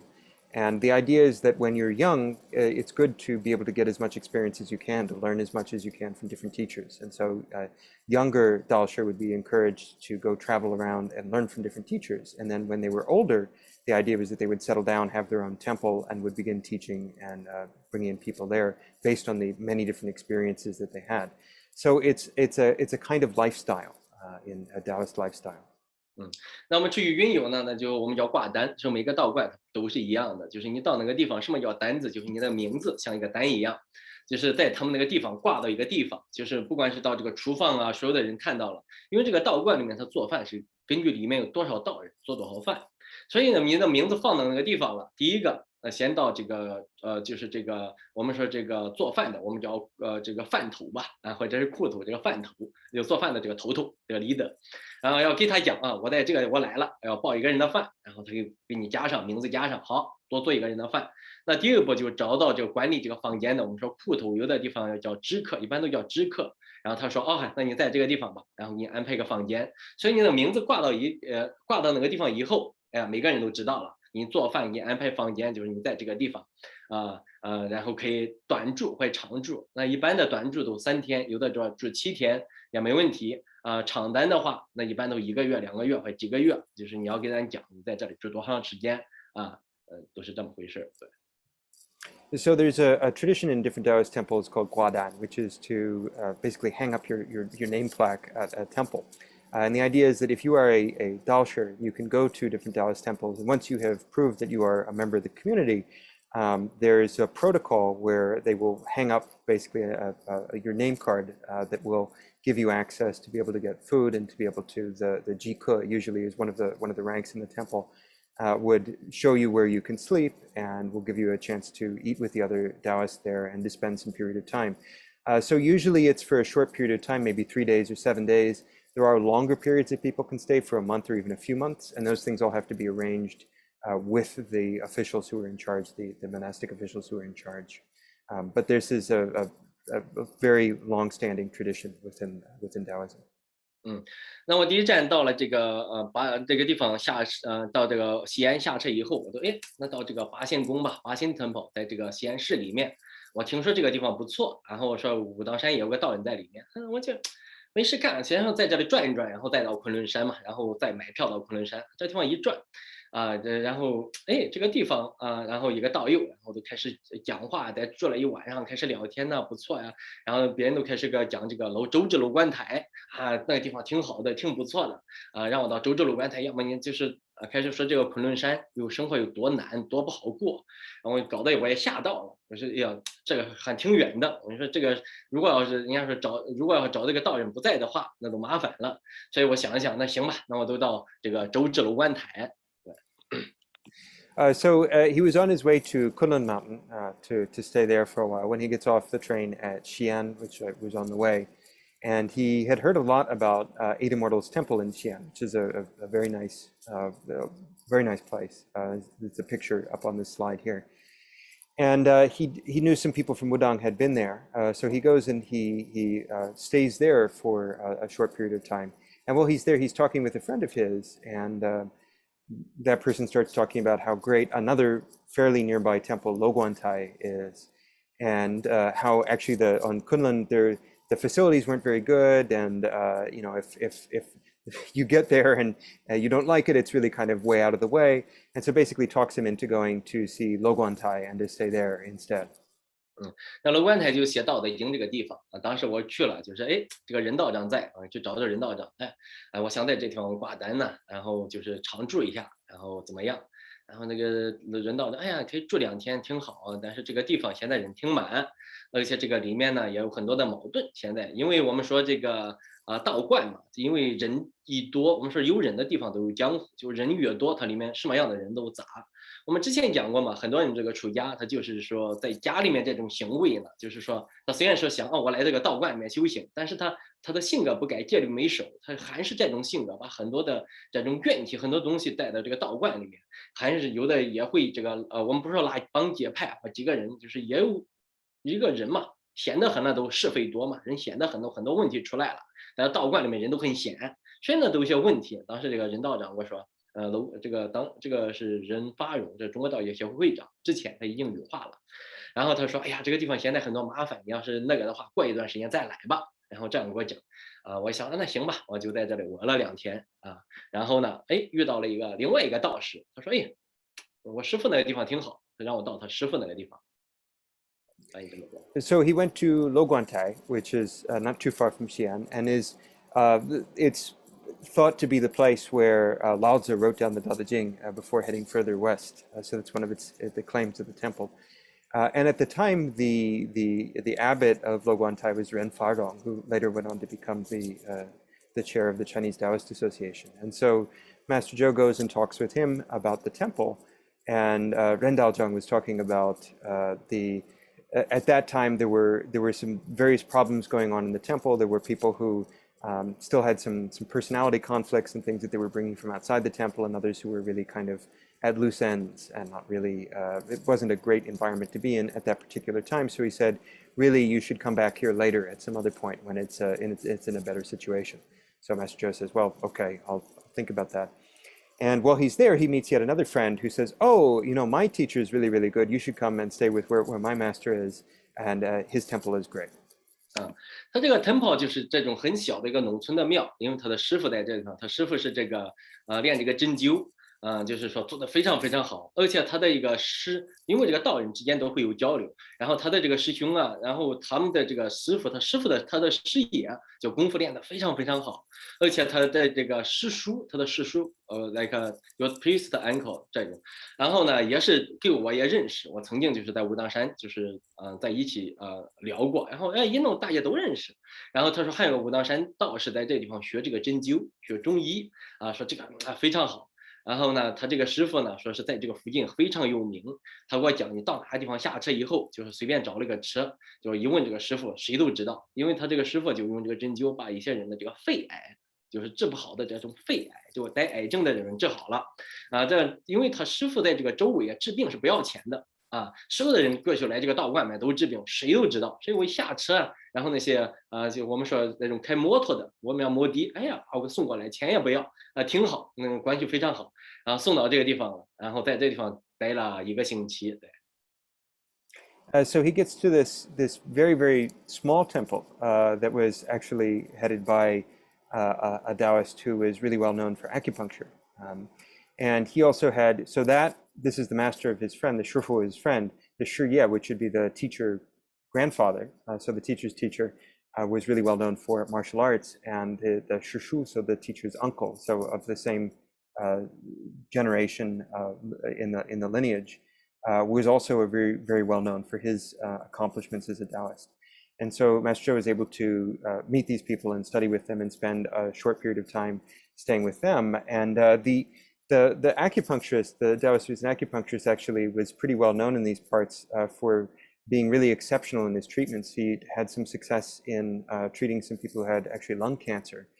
And he was also really well known for doing it fully as charity. So he would not charge anyone money for the treatments if they needed it.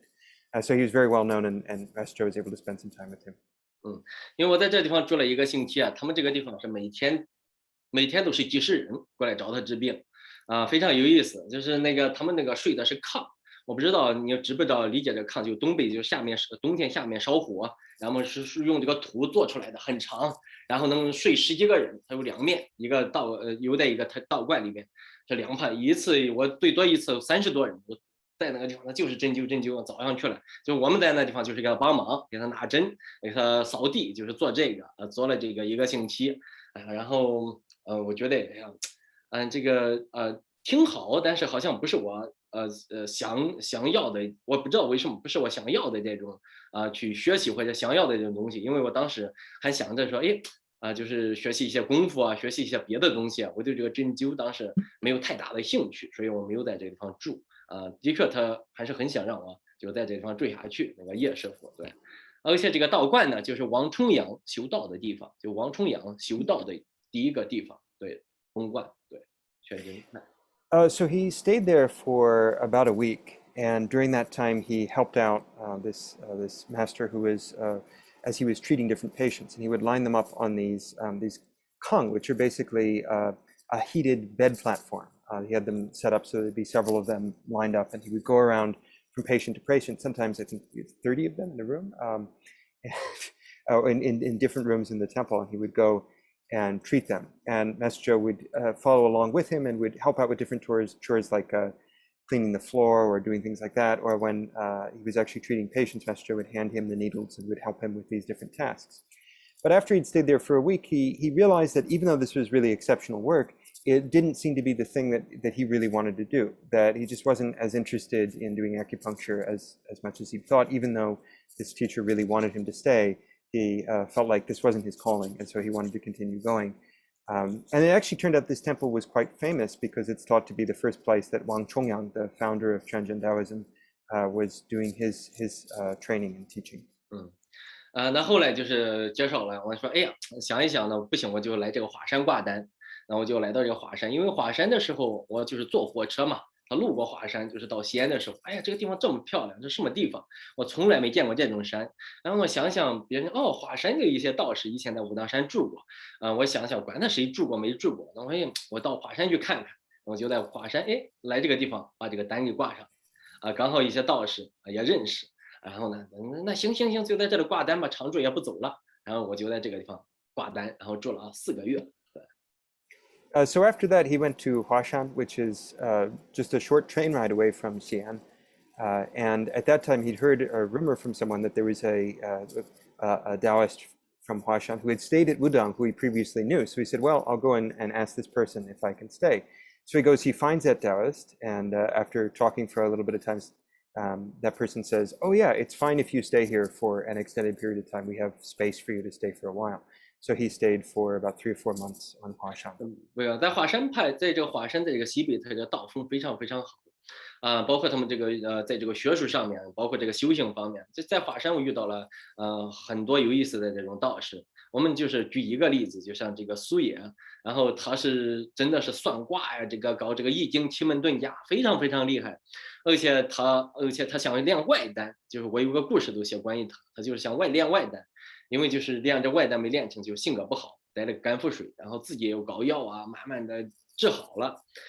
然后90几年吧，没有90几年，可能2008年和2000几年羽化掉，我忘了，就是说走了。这他修行非常不错，我们经常在一起交流，然后经常过去我问他，应该说他是老师傅，我就很谦虚的去找他学习。然后我们讲关于这个正义啊、全真啊，他说你全真你看看练的就是就活100岁，你还是要死，没啥意思。你看正义好我们可以练外丹，可以这个人身体都可以飞升，怎么样？他觉得这正义派好。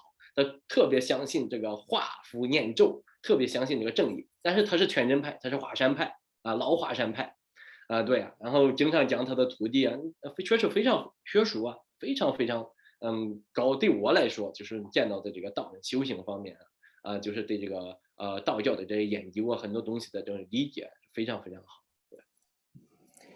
So he was able to meet many interesting people at Huashan. There's a lot of people who are very experienced in different forms of cultivation, are very learned on Huashan. So one Taoist in particular, Suyuan, who he was very close to, they would spend a lot of time just sort of talking, and he learned a lot from this person who is a really an expert with many different areas, with the I Ching, with other kinds of Neidan practice, with different kinds of cultivation. They would talk a lot, and he would joke with Master Zhou that in some ways Zhengyi was better because even if you did Quanzhen for a long time and you might be able to attain some kind of immortality there, it'd be better to do it through Zhengyi, where you can have the Waidan, the external alchemy, and you can take a pill so that then you can ascend bodily up into the clouds. And wouldn't that be a better approach? Even though himself he was Quanzhen and is part of the Huashan lineage, the old Huashan lineage. So there were many wonderful stories they'd have, and they'd sit around just having excellent debates and discussions. 当时呢是在华山住了4个月，觉得这个是挺好挺美但是总觉得还是想跑，然后觉得这个因为这个泰山一个道士联系我，这个道士呢也就是我一个学生，在武当山教的一个学生那个徒弟，然后他说哎呀泰山好得很，来泰山吧。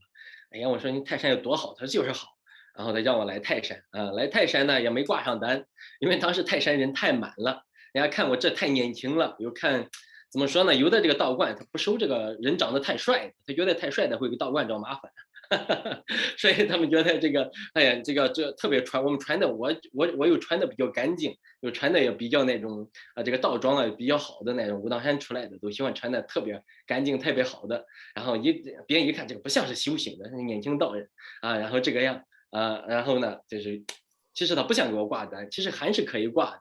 然后那个也没挂上，然后后来这个学生说：“哎呀，你不要走，你过2天肯定能挂上。”其实你要坚持的话也可以挂上，你就住在那个地方，就时间长，这徒弟我们叫保单。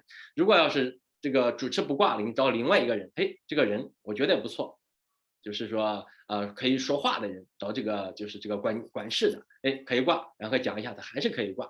我那时候也这个性情，这个怎么说呢？有练武的嘛，还是有带这种东西，还有自尊心。嗨，我说你不挂不让我住，我都走，所以我也懒得住了。说什么我要走了。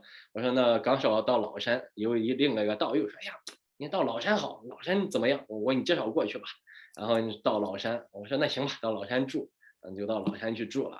然后在这个其实我到老山住过，这个地方还给我打电话，你过来吧，回来吧。我说我不回去了，在老山挺好。我在老山住了几个月，对。So even though Huashan was a great place, he still felt like he wanted to see more and travel more. So at that time, there was a student, actually he'd met again from Wudang, who had studied there for a little bit, who said, oh, that Taishan in Shandong was a really great place, a wonderful place to spend some time.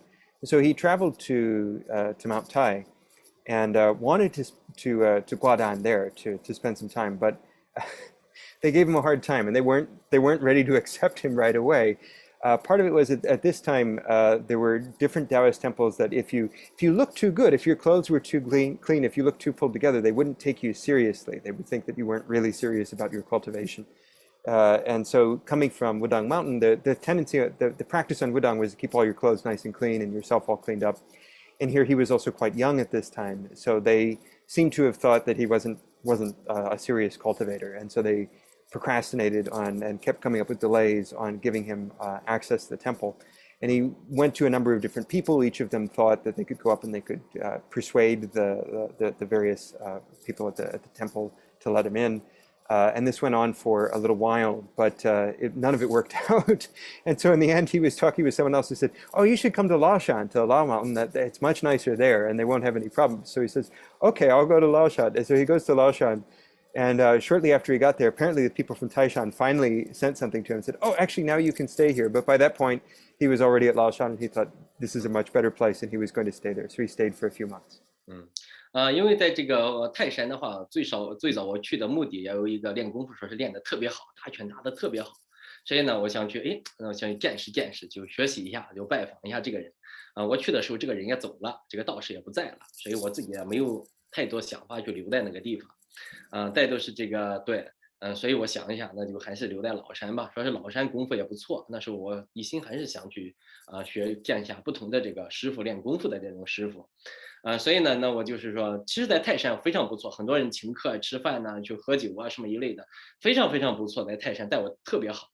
但是我喜欢老山，因为在老山住了几个月呢，然后后来一些道，的确有一些道是练功夫的，有些道士也过去，然后呢是在泰山过得非常好，因为怎么说，我们就早上去念下经然后中午下午也不用工作，然后有的时候呢会有点事，就是说，哎呀，我们六七个人，就是有一个小的一个怎么说呢，就 garden，就花园很小，我就在那能干6、7天，其实人也不在那干，就是在那坐这地方。然后讲不同的东西啊，讲文化啊，有的时候练功啊，他练一套拳，我练一套拳，然后就是在那对打一下，好玩一帮道士呢，有的时候呢，那地方不允许喝酒，但是道士，我们这些年轻道士呢，那时候喝酒，因为他那外面是那个 tourist，就是很多的游客，就卖这个烤鱼的、卖肉的、卖啤酒的，那有的道士，我们就是在外面。递点钱，外面的这个肉啊、酒啊都递进来了，那这帮道士都在里面干一点点活，然后练功、喝酒、吃肉，哎呀，挺舒服的。然后就在那地方，好几个练功夫的，每天过得挺逍遥。所以我想，哎呀，这个地方还是挺好的，所以就在这个老山住了2个月。住了2个月以后呢，就是一个道士另外一个道士想说，哎呀，师傅周师傅，你看我们功夫都这么好，你看天天在这个地方也不教学生，浪费了，干脆到我们地方开武馆吧。所以我就跟他一起，然后去开武馆。我说那行吧，然后那就是去开武馆，开了几个月武馆也开不成，就是因为开武馆不懂开武馆呢，然后开武馆又不收费没问题。不收钱的时候很多很多的学生，一到收钱的时候没人来了，得了，我说这个也不行，那个自己钱花光了没钱收，然后我都又回到这个道观。So, this isn't to say that the people at Taishan were not very friendly with him, despite the politics. In fact, they often were inviting him out for dinners and were spending a lot of time chatting, and he found them to be actually very friendly and supportive. But originally, he'd gone to Taishan actually to study because he had seen a disciple who was really good at Taichan, which is the Thai mountain style of boxing. And there was supposed to be a teacher there who was very, very good, and he wanted to study with this teacher. But it turned out that teacher had already left, and so his main reason for going there was just was no longer present. So going to Laoshan, however, he found that there were many people who had very excellent Gong Fu, and at this point he really wanted to study more Gong Fu with different teachers. So he would train with them, and then there were also a lot of younger Daoshi who he could spend time hanging out with. So they would get up in the morning and they would recite the scriptures together, and then afterward they'd say, "Hey, why don't we spend some time hanging out?" So there was a little garden near the temple where they would go and they would sit, and sometimes they would talk about things. Sometimes they would practice martial arts together, kind of sharing techniques and practicing or sparring together and having a good time. And even though it wasn't allowed to, they weren't supposed to be drinking there because there was a big tourist area just outside where there was a lot of like fried duck and beer and other things available. They would kind of go over there and get some things and have a good time and just kind of relax and have enjoyable days together. So he spent a few months training with them, 2 months training with them, and just having a great time. And at the end of this period, there was a teacher on the mountain who came over and said, "Wow, your Gong Fu is so good. It seems like kind of a shame for you to just be practicing and not teaching it. You should really open a school." And so he says, "Well, okay, I guess I could go ahead and do that." So he goes and he tries to open up a Wudang, a martial arts school. But the trick with that is you really need to get a lot of students coming in quickly who are going to pay the tuition. Otherwise, it's kind of difficult to run the martial arts school. And so because for whatever reason, he wasn't able to get a lot of students right away. And that was not something that took off at that time. 对，然后呢，就是因为到这个老丈跑，你年轻嘛，回到这个家里面，这个父母呢，然后呢，就是看你这样一天到晚这样瞎赚，你看钱也不挣，这个20多岁的人了，你这个10多岁、20岁人，在中国农村嘛，都20多岁结婚了，你这样不行。然后这个父母推着你这个应该结婚应该去赚钱，那推的不能行。那么想一想这个，哎呀，那行吧，那都到广东去，然后去在2000年的时候到这个广东半年多时间。半年多时间，哎呀，你这不是辛苦，因为这个社会，这个我们说就 world 根本不知道怎么回事，自己的生活完全什么都不懂，所以我待了1年，然后虽然说也有小的工作，什么的工作也干过，然后他半年时间，然后也找不到工作，找的工作也不咋样。我觉得这个可能这种不是自己真正想要的这个社会的生活，不是自己想要的这种生活，就是打工啊，做什么啊。所以呢，我在2000年的时候，回到这个老家过了个年，然后后来又重新回到道观里面，然后重新回到道观里面。So at this point, he was thinking about kind of going back to lay life and seeing his parents and living that kind of lifestyle. But the expectation, of course, in someone in their late 20s, especially at this time in China, was that you would get a job and get married and start a family and have all those kinds of things. And so he said, well, maybe I'll give this a try. He moved down to Guangdong, which at that time was really exploding as a place for people to get work. And he tried to work as a laborer down there to find different kinds of jobs. But whatever jobs he was finding, he either couldn't find really good work, or the few things that he did find were really not really pleasant to do. And so after sometime about a year in Guangdong, he realized that this actually wasn't what he wanted to do with his life, and decided in 2001 to go back to the Daoist temple and to return to a Daoist life. 那就是一回到道观里面，然后呢，第一站呢就是到另外也是一个师叔，有一个道观在湖北另外一个地方叫太回观他的一个道观里面帮了一段时间，因为这个道观呢，就是我们说因为在城市里面的一个道观呢，很多的时候和地方啊，就是很多的这种麻烦，包括政府啊，很多的麻烦，就是像一般的道人很难待，就是我们作为道人，就是一说很多的 trouble，我们说是和尚的嘴，道士的腿，到一个地方一住，你觉得不爽，你觉得这个里面太多麻烦，那我们都跑了，我们找一个道观去住，所以说呢，到那个地方帮忙，然后到长春观去玩，对。So initially he went to another temple in Hubei, Taiheguan, and was staying there for a little while to help a friend out with various things. But it got increasingly complicated. There were a lot of troubles with the temple. And so after a period of time, there's this thought that if it gets to be too difficult, it's time for a Daoshi to go somewhere else if there are too many difficulties. So he picked up and he went to another temple after that. 那我就是到这个长春观，就是湖北长春观，就是我们说是经常是我们中转站。我累了的时候到这地方挂几天单休息休息啊，因为这个地方的好多道士都是从这个湖北不同的地方去的，很多都认识。有的时候你没钱的时候，里面的道士都会帮忙，这个给你50块，那个给你20块的，就是你没路费。所以我们很多的时候会到这个地方没钱的时候住一下，但有的道观也会给路费。但是大部分呢，如果在湖北转的话，就是这个城市的嘛，我们会在这地方作为一个歇脚点。那就是这里面的道士给我说，哎，师傅，就这个周道长，你这个木兰山，我们说花木兰，我们都知道这个花木兰，看这个，就这是花木兰的出生的这个地方，这个地方有他的一个祠堂，就供奉他的，那个地方不错。然后那个人给我带到这个地方来，带到这地方我就是一起来我的，这个地方也是因为这个道观呢，我们之前说的就是当地这个村里面的地方，因为这个村里面的人在这里面当家，他不是说道士在这里面当家，他是呢村里面的和这个道士他中间有矛盾，所以带到这个地方也看很麻烦。说这道观都是这都是小的地方它不像大的也很麻烦那我就说，哎呀，那我不行，我都到这个他那地方那个道人给我介绍无脑山，我到这无脑山去住了一下，这无脑山是很小的一个道观。So initially he went to Changchunguan, which was in a city in Hubei, and wanted to stay there for a little while. But it was a kind of place that a lot of Taoists would come, and actually there were some fees that they would pay to be a part of it, kind of like they were staying there for a period of time. And so this didn't seem like it was a really tenable place for him to stay for a very long time. And while he was there was someone who said, well, there's this other great temple on Mulan Mountain, which is supposed to be the birthplace of Hua Mulan, who's famous for the poem, and then more recently the Disney movies. But there's this temple there which needed some people, so he went out and he stayed there for a little while. But it was really kind of way out in the countryside, and it was sort of detached from things, and he felt like there wasn't a lot of connection. So that didn't quite work out for him either, and he traveled to yet another mountain in Hubei, this Wudang Mountain, and stayed there for a period of time.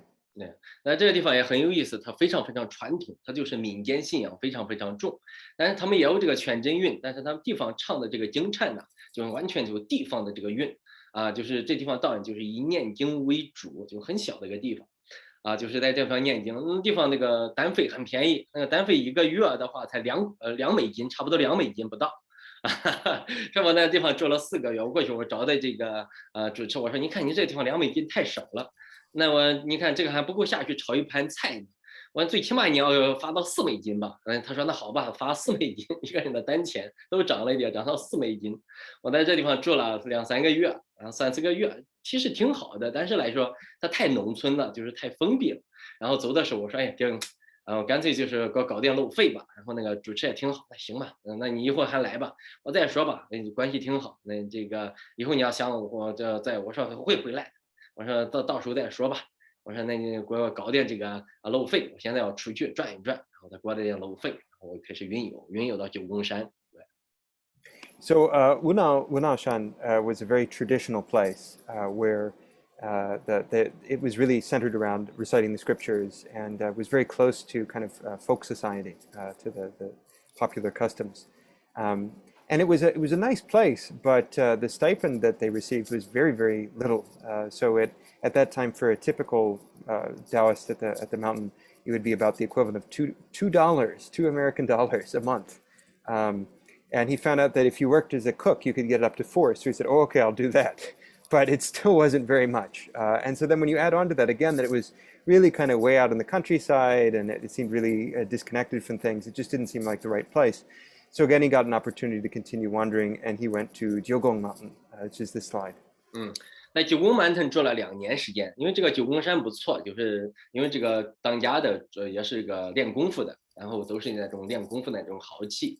然后呢，在这个地方，因为这个九宫山非常特殊，因为它按这个九宫八卦易经这种形式，在古代按这个形式建的，它建有9宫，然后它中间一个湖，很漂亮。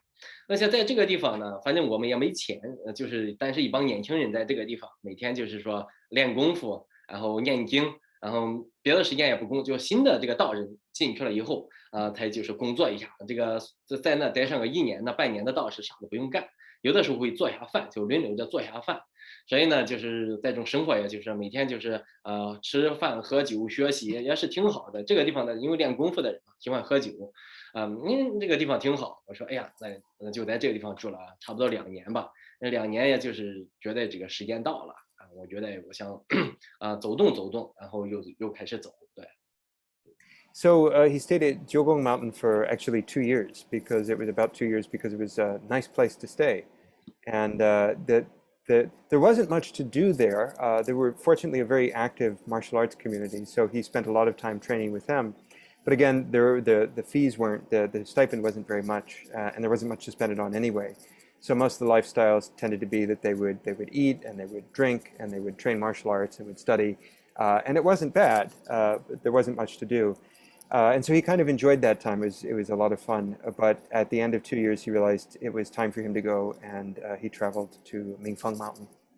我到这个明凤山呢，其实来的时候，我也就是这地方这个主持就管理的，说他算卦算的好得很都叫他神仙，崔神仙都叫他神仙，很厉害。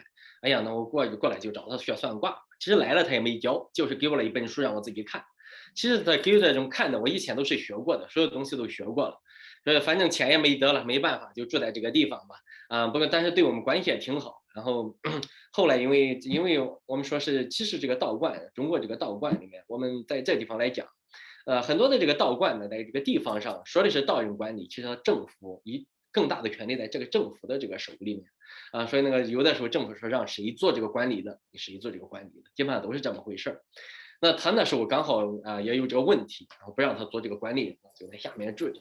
哎呀，那就是说，那我们就住到一起吧。我就是住在这个主持的家里面，然后住在他家里面，然后呢，经常就一起也就是说每天很逍遥，就是反正在他家吃住什么都不要钱，有的时候出门呢包括你抽烟他会给你烟，你喝酒给你酒，反正什么都有挺好。然后这又可以自己算卦他不教，但是他给你书看。那时候我们就在这地方待着。在那地方住了一段时间吧，然后我觉得这个不行了，然后我在外面学着他，我那外面放了一个放了个桌子，就是因为这个景区嘛，然后我坐在旁边开始算卦，赚点这个路费。所以那时候我才真正的开始算卦，就是之前呢会，但是不知道怎么去收钱，不知道怎么去弄，你知道吗？只是说行，这时候我才开始真正的开始算卦。对。So he went to Mingfeng Shan because he'd heard that there was someone there who was really, really good at doing divination. And so he went to study with this person, but when he got there, the teacher basically, instead of teaching him anything, just gave him books to read. So at first he was a little disappointed in this, but over time there were various political things that happened with the mountain that made it complicated to stay there. So he ended up actually staying within this teacher's house with him and his family.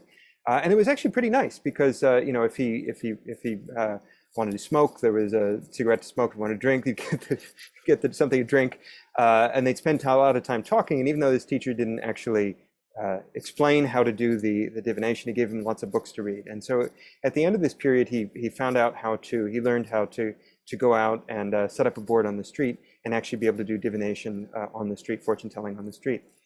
And before this, he had known how to do the practice itself, but didn't know how to do it as a way of making money or a way professionally. So this was the first time that he was able to really start his career as a fortune teller in that way. 那后来就是在那地方住一段时间，就是有这个漏费了，还赚了一个钱不错，那么都又开始云游到这个张良庙。这个张良庙呢，就是我们怎么说呢？是这个汉中州张良他的修行，他就是他这个修行的一个地方，就也是纪念他的一个地方。这个张良庙就是我们是Jangliang Temple，就这个地方非常漂亮。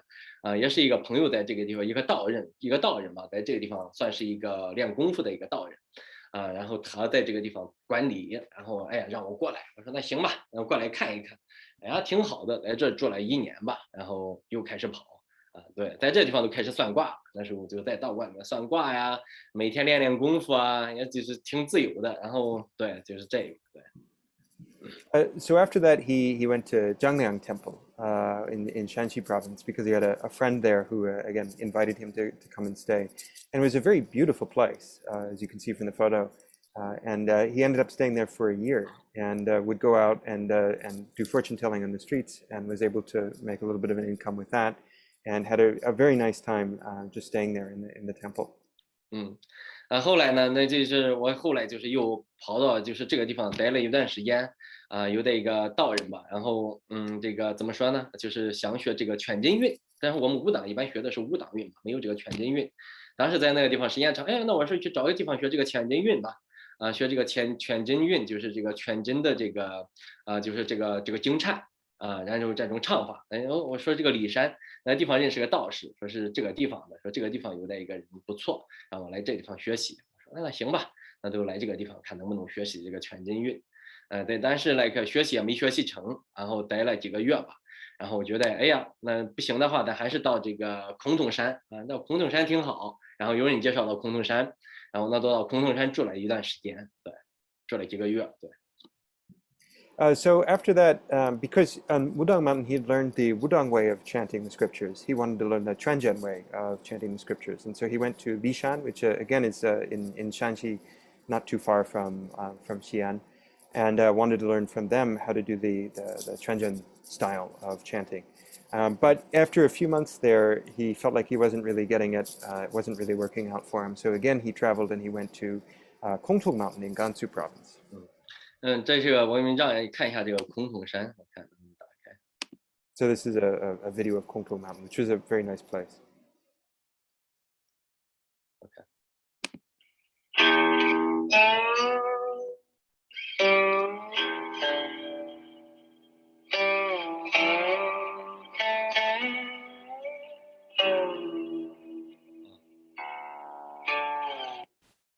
Okay, it's the 孔洞山。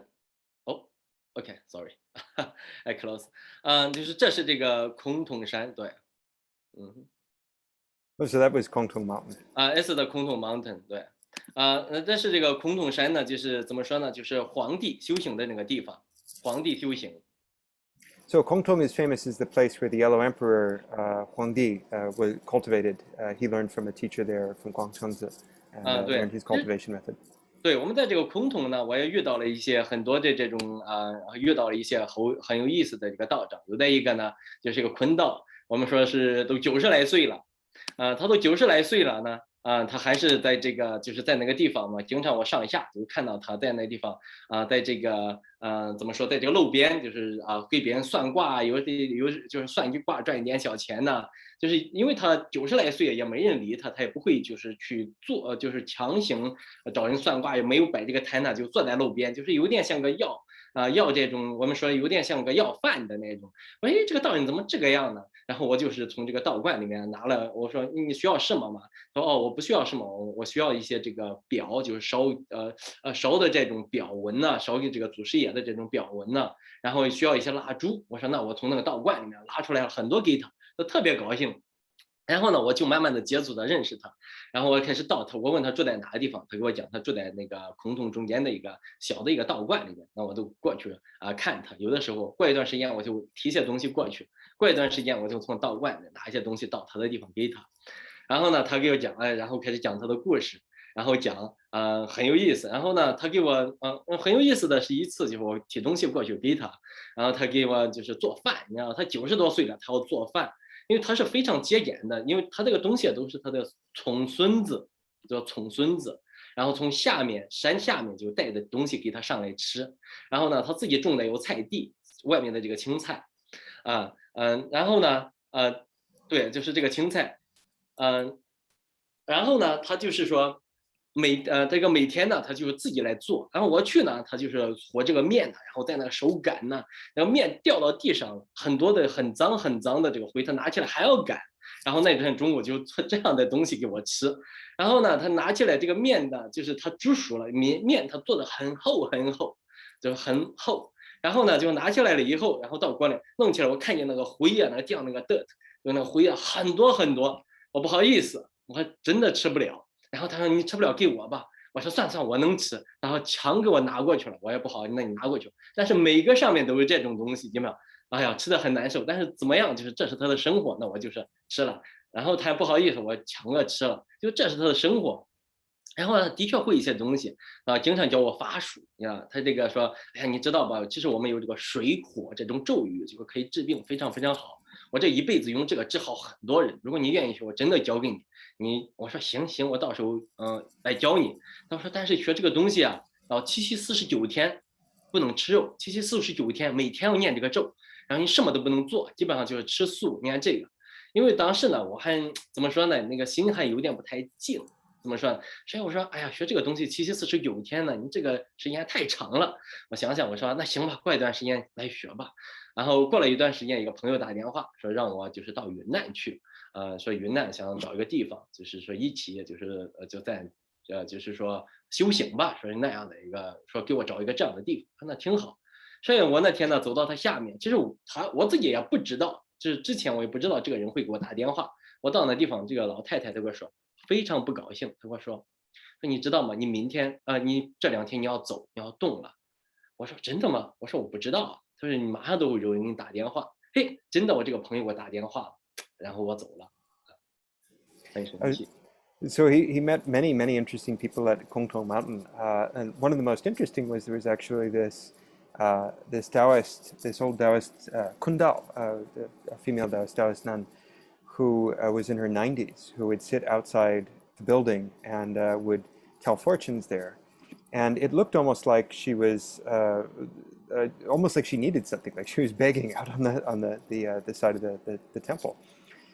So he went out to her one day and asked if she needed anything, and she said she just needed some incense from the temple. So he went, he got that, and he brought it back to her, brought her a lot of it, and she was very happy.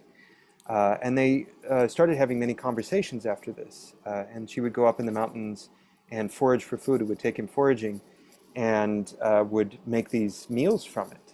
And sometimes it was a little difficult for him to deal with. She lived in these in this kind of a cabin on the mountainside, this very simple life. And she would make noodles, for example, and would go to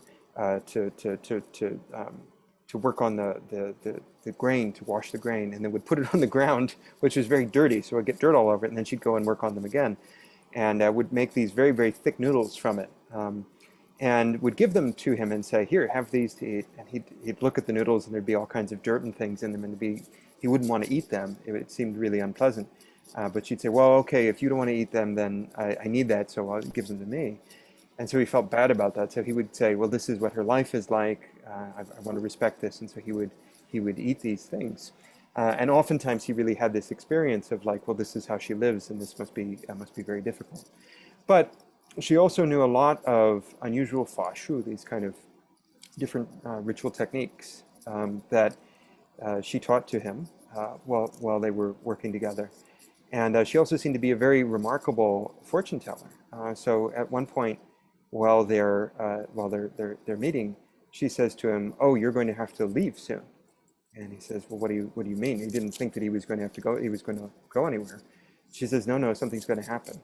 And sure enough, a couple days later, he gets a phone call from a friend who is inviting him to go to this other place. And so that was the moment when he leaves Cultivation Mountain. And she seemed to have predicted that in the future that this friend would call.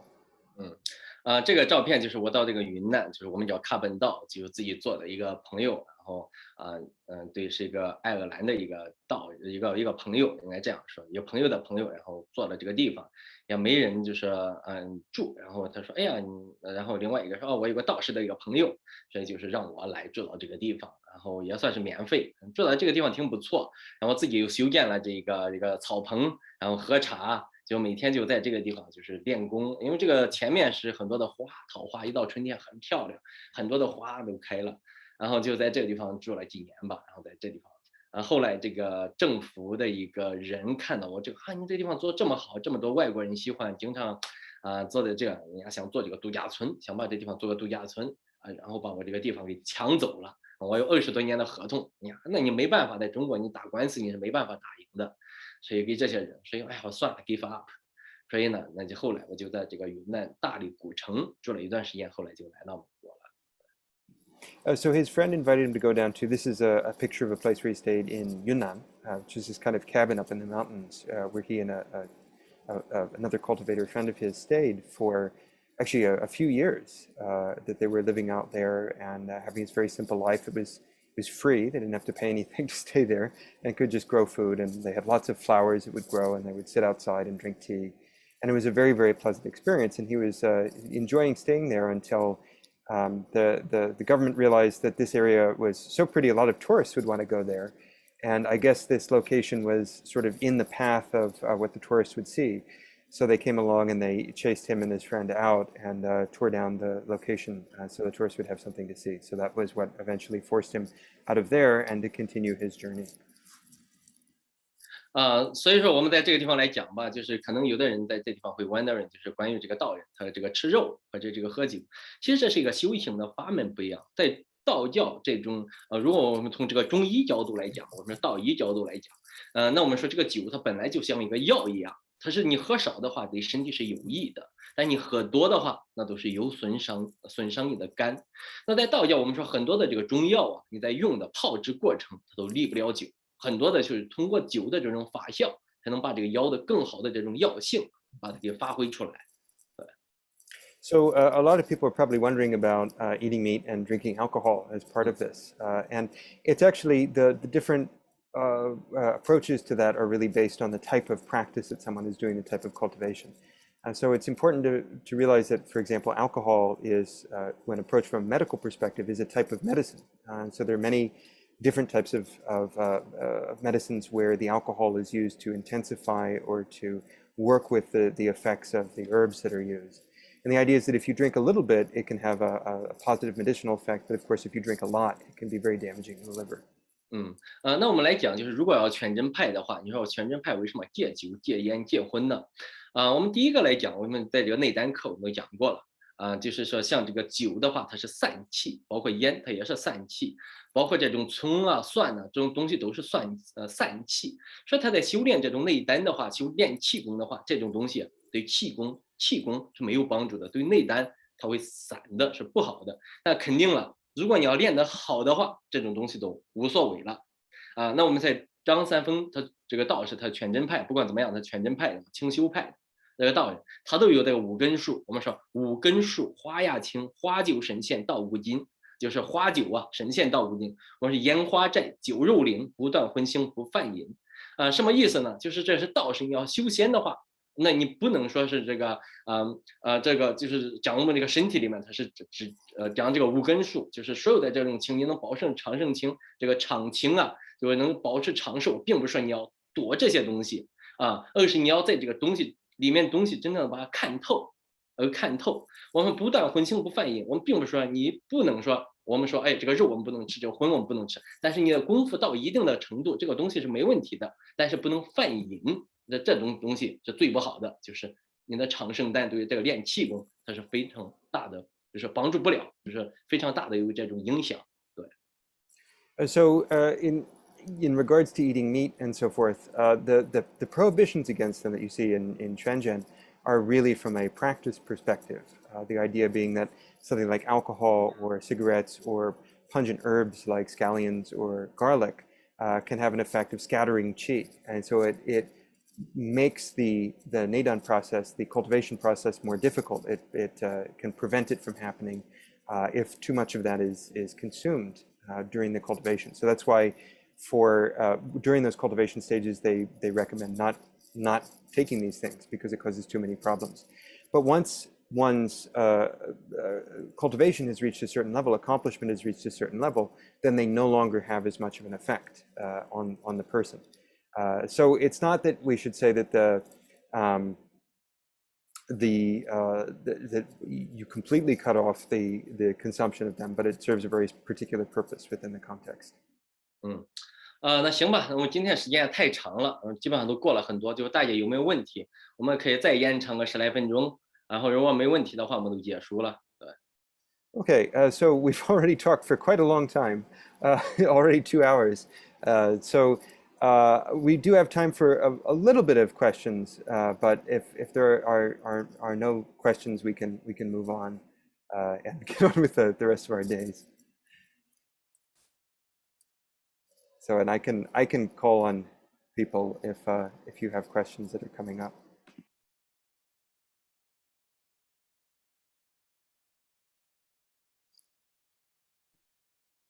Someone had a question in the comments about the Daoist Conferences. That's fairly easy. Those are Livia Cohn's Daoist Conferences that are organized.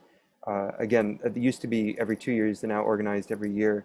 So if you look at her work, she has the Three Pines Press, which is the publishing house, and they sometimes send out announcements about the conferences. And usually they do one in East Asia for one conference, and the next one will be somewhere in the West. So that's something to look up.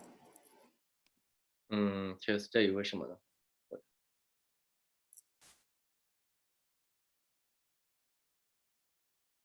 他问一个什么？ So we have a question about Tao Qi, about begging. What role does that play within the tradition? begging 就是I'm sorry, my question was more specific, Larson. It was more about how did Zhou Daozhong, did you, before you used fortune telling, did you go out and beg to obtain money? Also, just you were traveling between temples a lot. Was begging a part of that process of getting enough money to get on the train or to walk or to travel between the temples? That's really what I was asking about. 他说就是我们要做这个算卦，为了这个钱，就是说是不是为了 travel， 是不是？ Yes, and also 神 ，OK， Yeah. 我先来回答吧。这个问题呢，其实你说我们要是这个算卦所有的东西，我们这个神在哪个地方，在你心里面。但我们在静神算卦的时候，其实要静心。所以你心静，你这个神静了以后你这个磁场才能和你这个卦你想算的这种东西有的这种连接。所以在算卦之前，只要你不管是在哪个地方，只要你神到了。你算卦的人神到了，和那个人他自己能静下来，他自己有这个神在，那卦都是准的。那么算卦呢，也就是为了赚，大部分的，怎么说呢？现在很多人算卦为了赚钱，为了养家，为了糊口，为了就是怎么说，为了更好的生活，但更多人是为了这个。但是我当时呢，怎么说呢？没想那么多，就是没钱，我就想做这个事情。做这个事情来钱容易啊，我来钱了，我就可以做我想做的事情啊，应该是这样来说。So as far as fortune telling goes, it's not something that is location based because the spirit that it's about a spirit, using the spirit to connect with the hexagrams, and also then connecting with the person who is having their fortune told. And so that's something that really one carries with one, wherever you go. So it's not really location based. And as far as so it was something he could use even while he was traveling. But as far as the making money aspect comes about, certainly some people looked at it as a way of being able to make a lot of money and make a living. But for him, it was really just he needed to make money somehow, and that this was something that he could do to get a little bit of money to pass just to live, survive.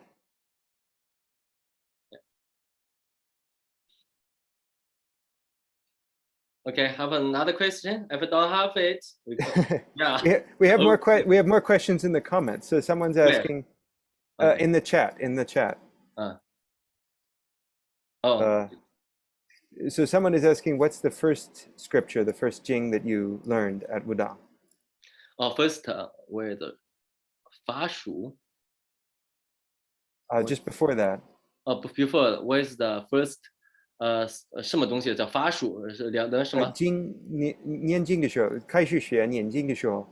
OK，那我们念经，对，我们在武当山学念经呢，第一个就是最早的就是早晚课，然后早课和晚课是最重要的，必须要学习，然后是三观，然后是北斗啊，然后我们还会学习祖师经，这是5本经。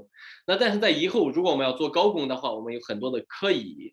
很多的一个不同的这种科仪，不同的这种法师用的这种书，对。So the training begins at Wudang with Zawang Ke that Sander was talking about yesterday, and those are the most important ones for everyone to train in. And then after that, they would learn the Beidou, the Big Dipper, and they would learn the which one? 三观 Sangguan Jing, the three officials, and then 水观，对，天官水观，天官地官学官，对，这三观经，对。For the three officials, this goes back a long time in Daoist history, and then after that, those would be the basic things that, and then the Wudang Jing.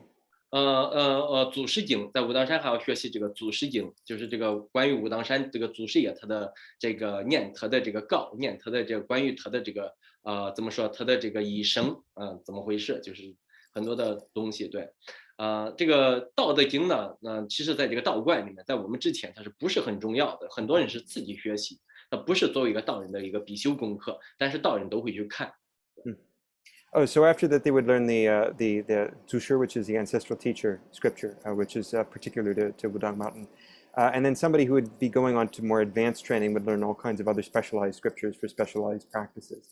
Now, at Wudang Mountain, they didn't really prioritize the Dao Jing. That was not something that they would formally learn, but they would learn kind of on their own. 这个地方就是这个90岁的这个道坤道，他是就是练什么样的法术？他的法术呢，我们叫水火法术，水火。他讲的他这个法术呢，他可以念咒学习，就是如果人就是怎么说呢，就是有这个被火烫伤的，水有被火烫伤的。它是都可以治疗的，包括水和水有关有问题的这种，它也可以治疗。那我们身上出这种水肿什么一类的，只要关于水的这种东西都可以治疗。当时这个老道给我这个坤道这个老道是给我这样讲的，对。So she taught a type of there's another question about what was the fashu that the 90-year-old Daoist nun taught to him, and it was something that was called the 血火, the water and fire fa shu, and it was supposed to be able to cure all kinds of diseases or ailments related to exposure to fire, exposure to water, excessive. So I think different types of burns or other kinds of excessive swelling or things like that, and it was supposed to be very, very effective at that. 这个地方 What do you consider Daoism deistic 或是什么意思 ？Deistic. Deistic 什么意思？ Yeah, is there an idea of a god, right? OK， 那我们讲 OK，Thank you。那我们来讲这个关于这个道教的。其实我们道教里面它有神，就是很多有信仰的，我们觉得这个神都是最高的。很多人这个觉得这个神可是保佑我们的，特别对这个民间。就是说，对我来说，我们并不说这是个 low， 就是说很低的这种信仰，但这就是一个民间的信仰，所有的人都会有这种信仰，觉得但是对我来说，我自己的这种经验和自己对这个道教的这种信仰，我们所有的事物它都有这种怎么说都有神，都有这个我都有这种神，都是一个这种 God， 都是说都有the spirit， 所有的东西都有。但是说在我们道教里面，很多人想借助这种东西，就是说在道教很多这种术数啊，很多这种帮人治病啊，干嘛呀？包括这种信仰，他的这种想法，他唯一的一个共同点都是想借助，就是在我们人身体的能量达不到的时候，借助外面的能量来帮助我们。那但是道教更多的呢，就是说我们说他们更信仰的，就是说，这种靠自己怎么说？我们说一种术数，就是像这种易经啊，这种八卦呀，通过这种术数，这种不同的方位，我们算卦算出来了，来改变我们自己，或者怎么样的改变你，而不是说我们，但是这种信仰也可以，但是很多人能帮助，那更多的更高层的道人呢，是做这个，是通过这种术数就是我们所练的这种东西来改变你的这种命运，改变的事情的一个方向。So in Taoism, yes, there are a lot of gods, in fact. So in one reading, one way of understanding it is pretty much everything has a god attached to it. And you will find some people, when the way this usually comes up in practice is if somebody is in particular need and they find that they're facing a problem that's beyond their ability to handle on their own, some kind of health issues, for example, they might entreat these different gods to help them and assist them in their work. And there's a whole complicated thing about which ones to entreat for which circumstances. But generally speaking, also, it's within the tradition, there's this whole other aspect of relying on one's own ability to be able to overcome these obstacles. And so there's all these different techniques that are taught, and this is considered higher level within Daoism, that one relies on oneself and the understanding of the cosmos and of the Tao, really, as a way of being able to overcome these different circumstances. So even though that belief in gods and spirits is something that's very prominent in Daoism, you see it in Daoist temples, it is not the only way that people experience it. OK，那行吧，应该没有问题了。OK，Thank you everyone. OK, I'm done. Thank you. All right. Take care, everyone. Take care.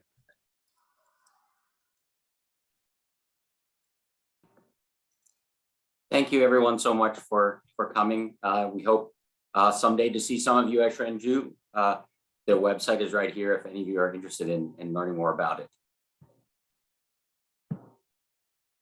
And thanks again to Shifu and Larson and all of the speakers from today and yesterday.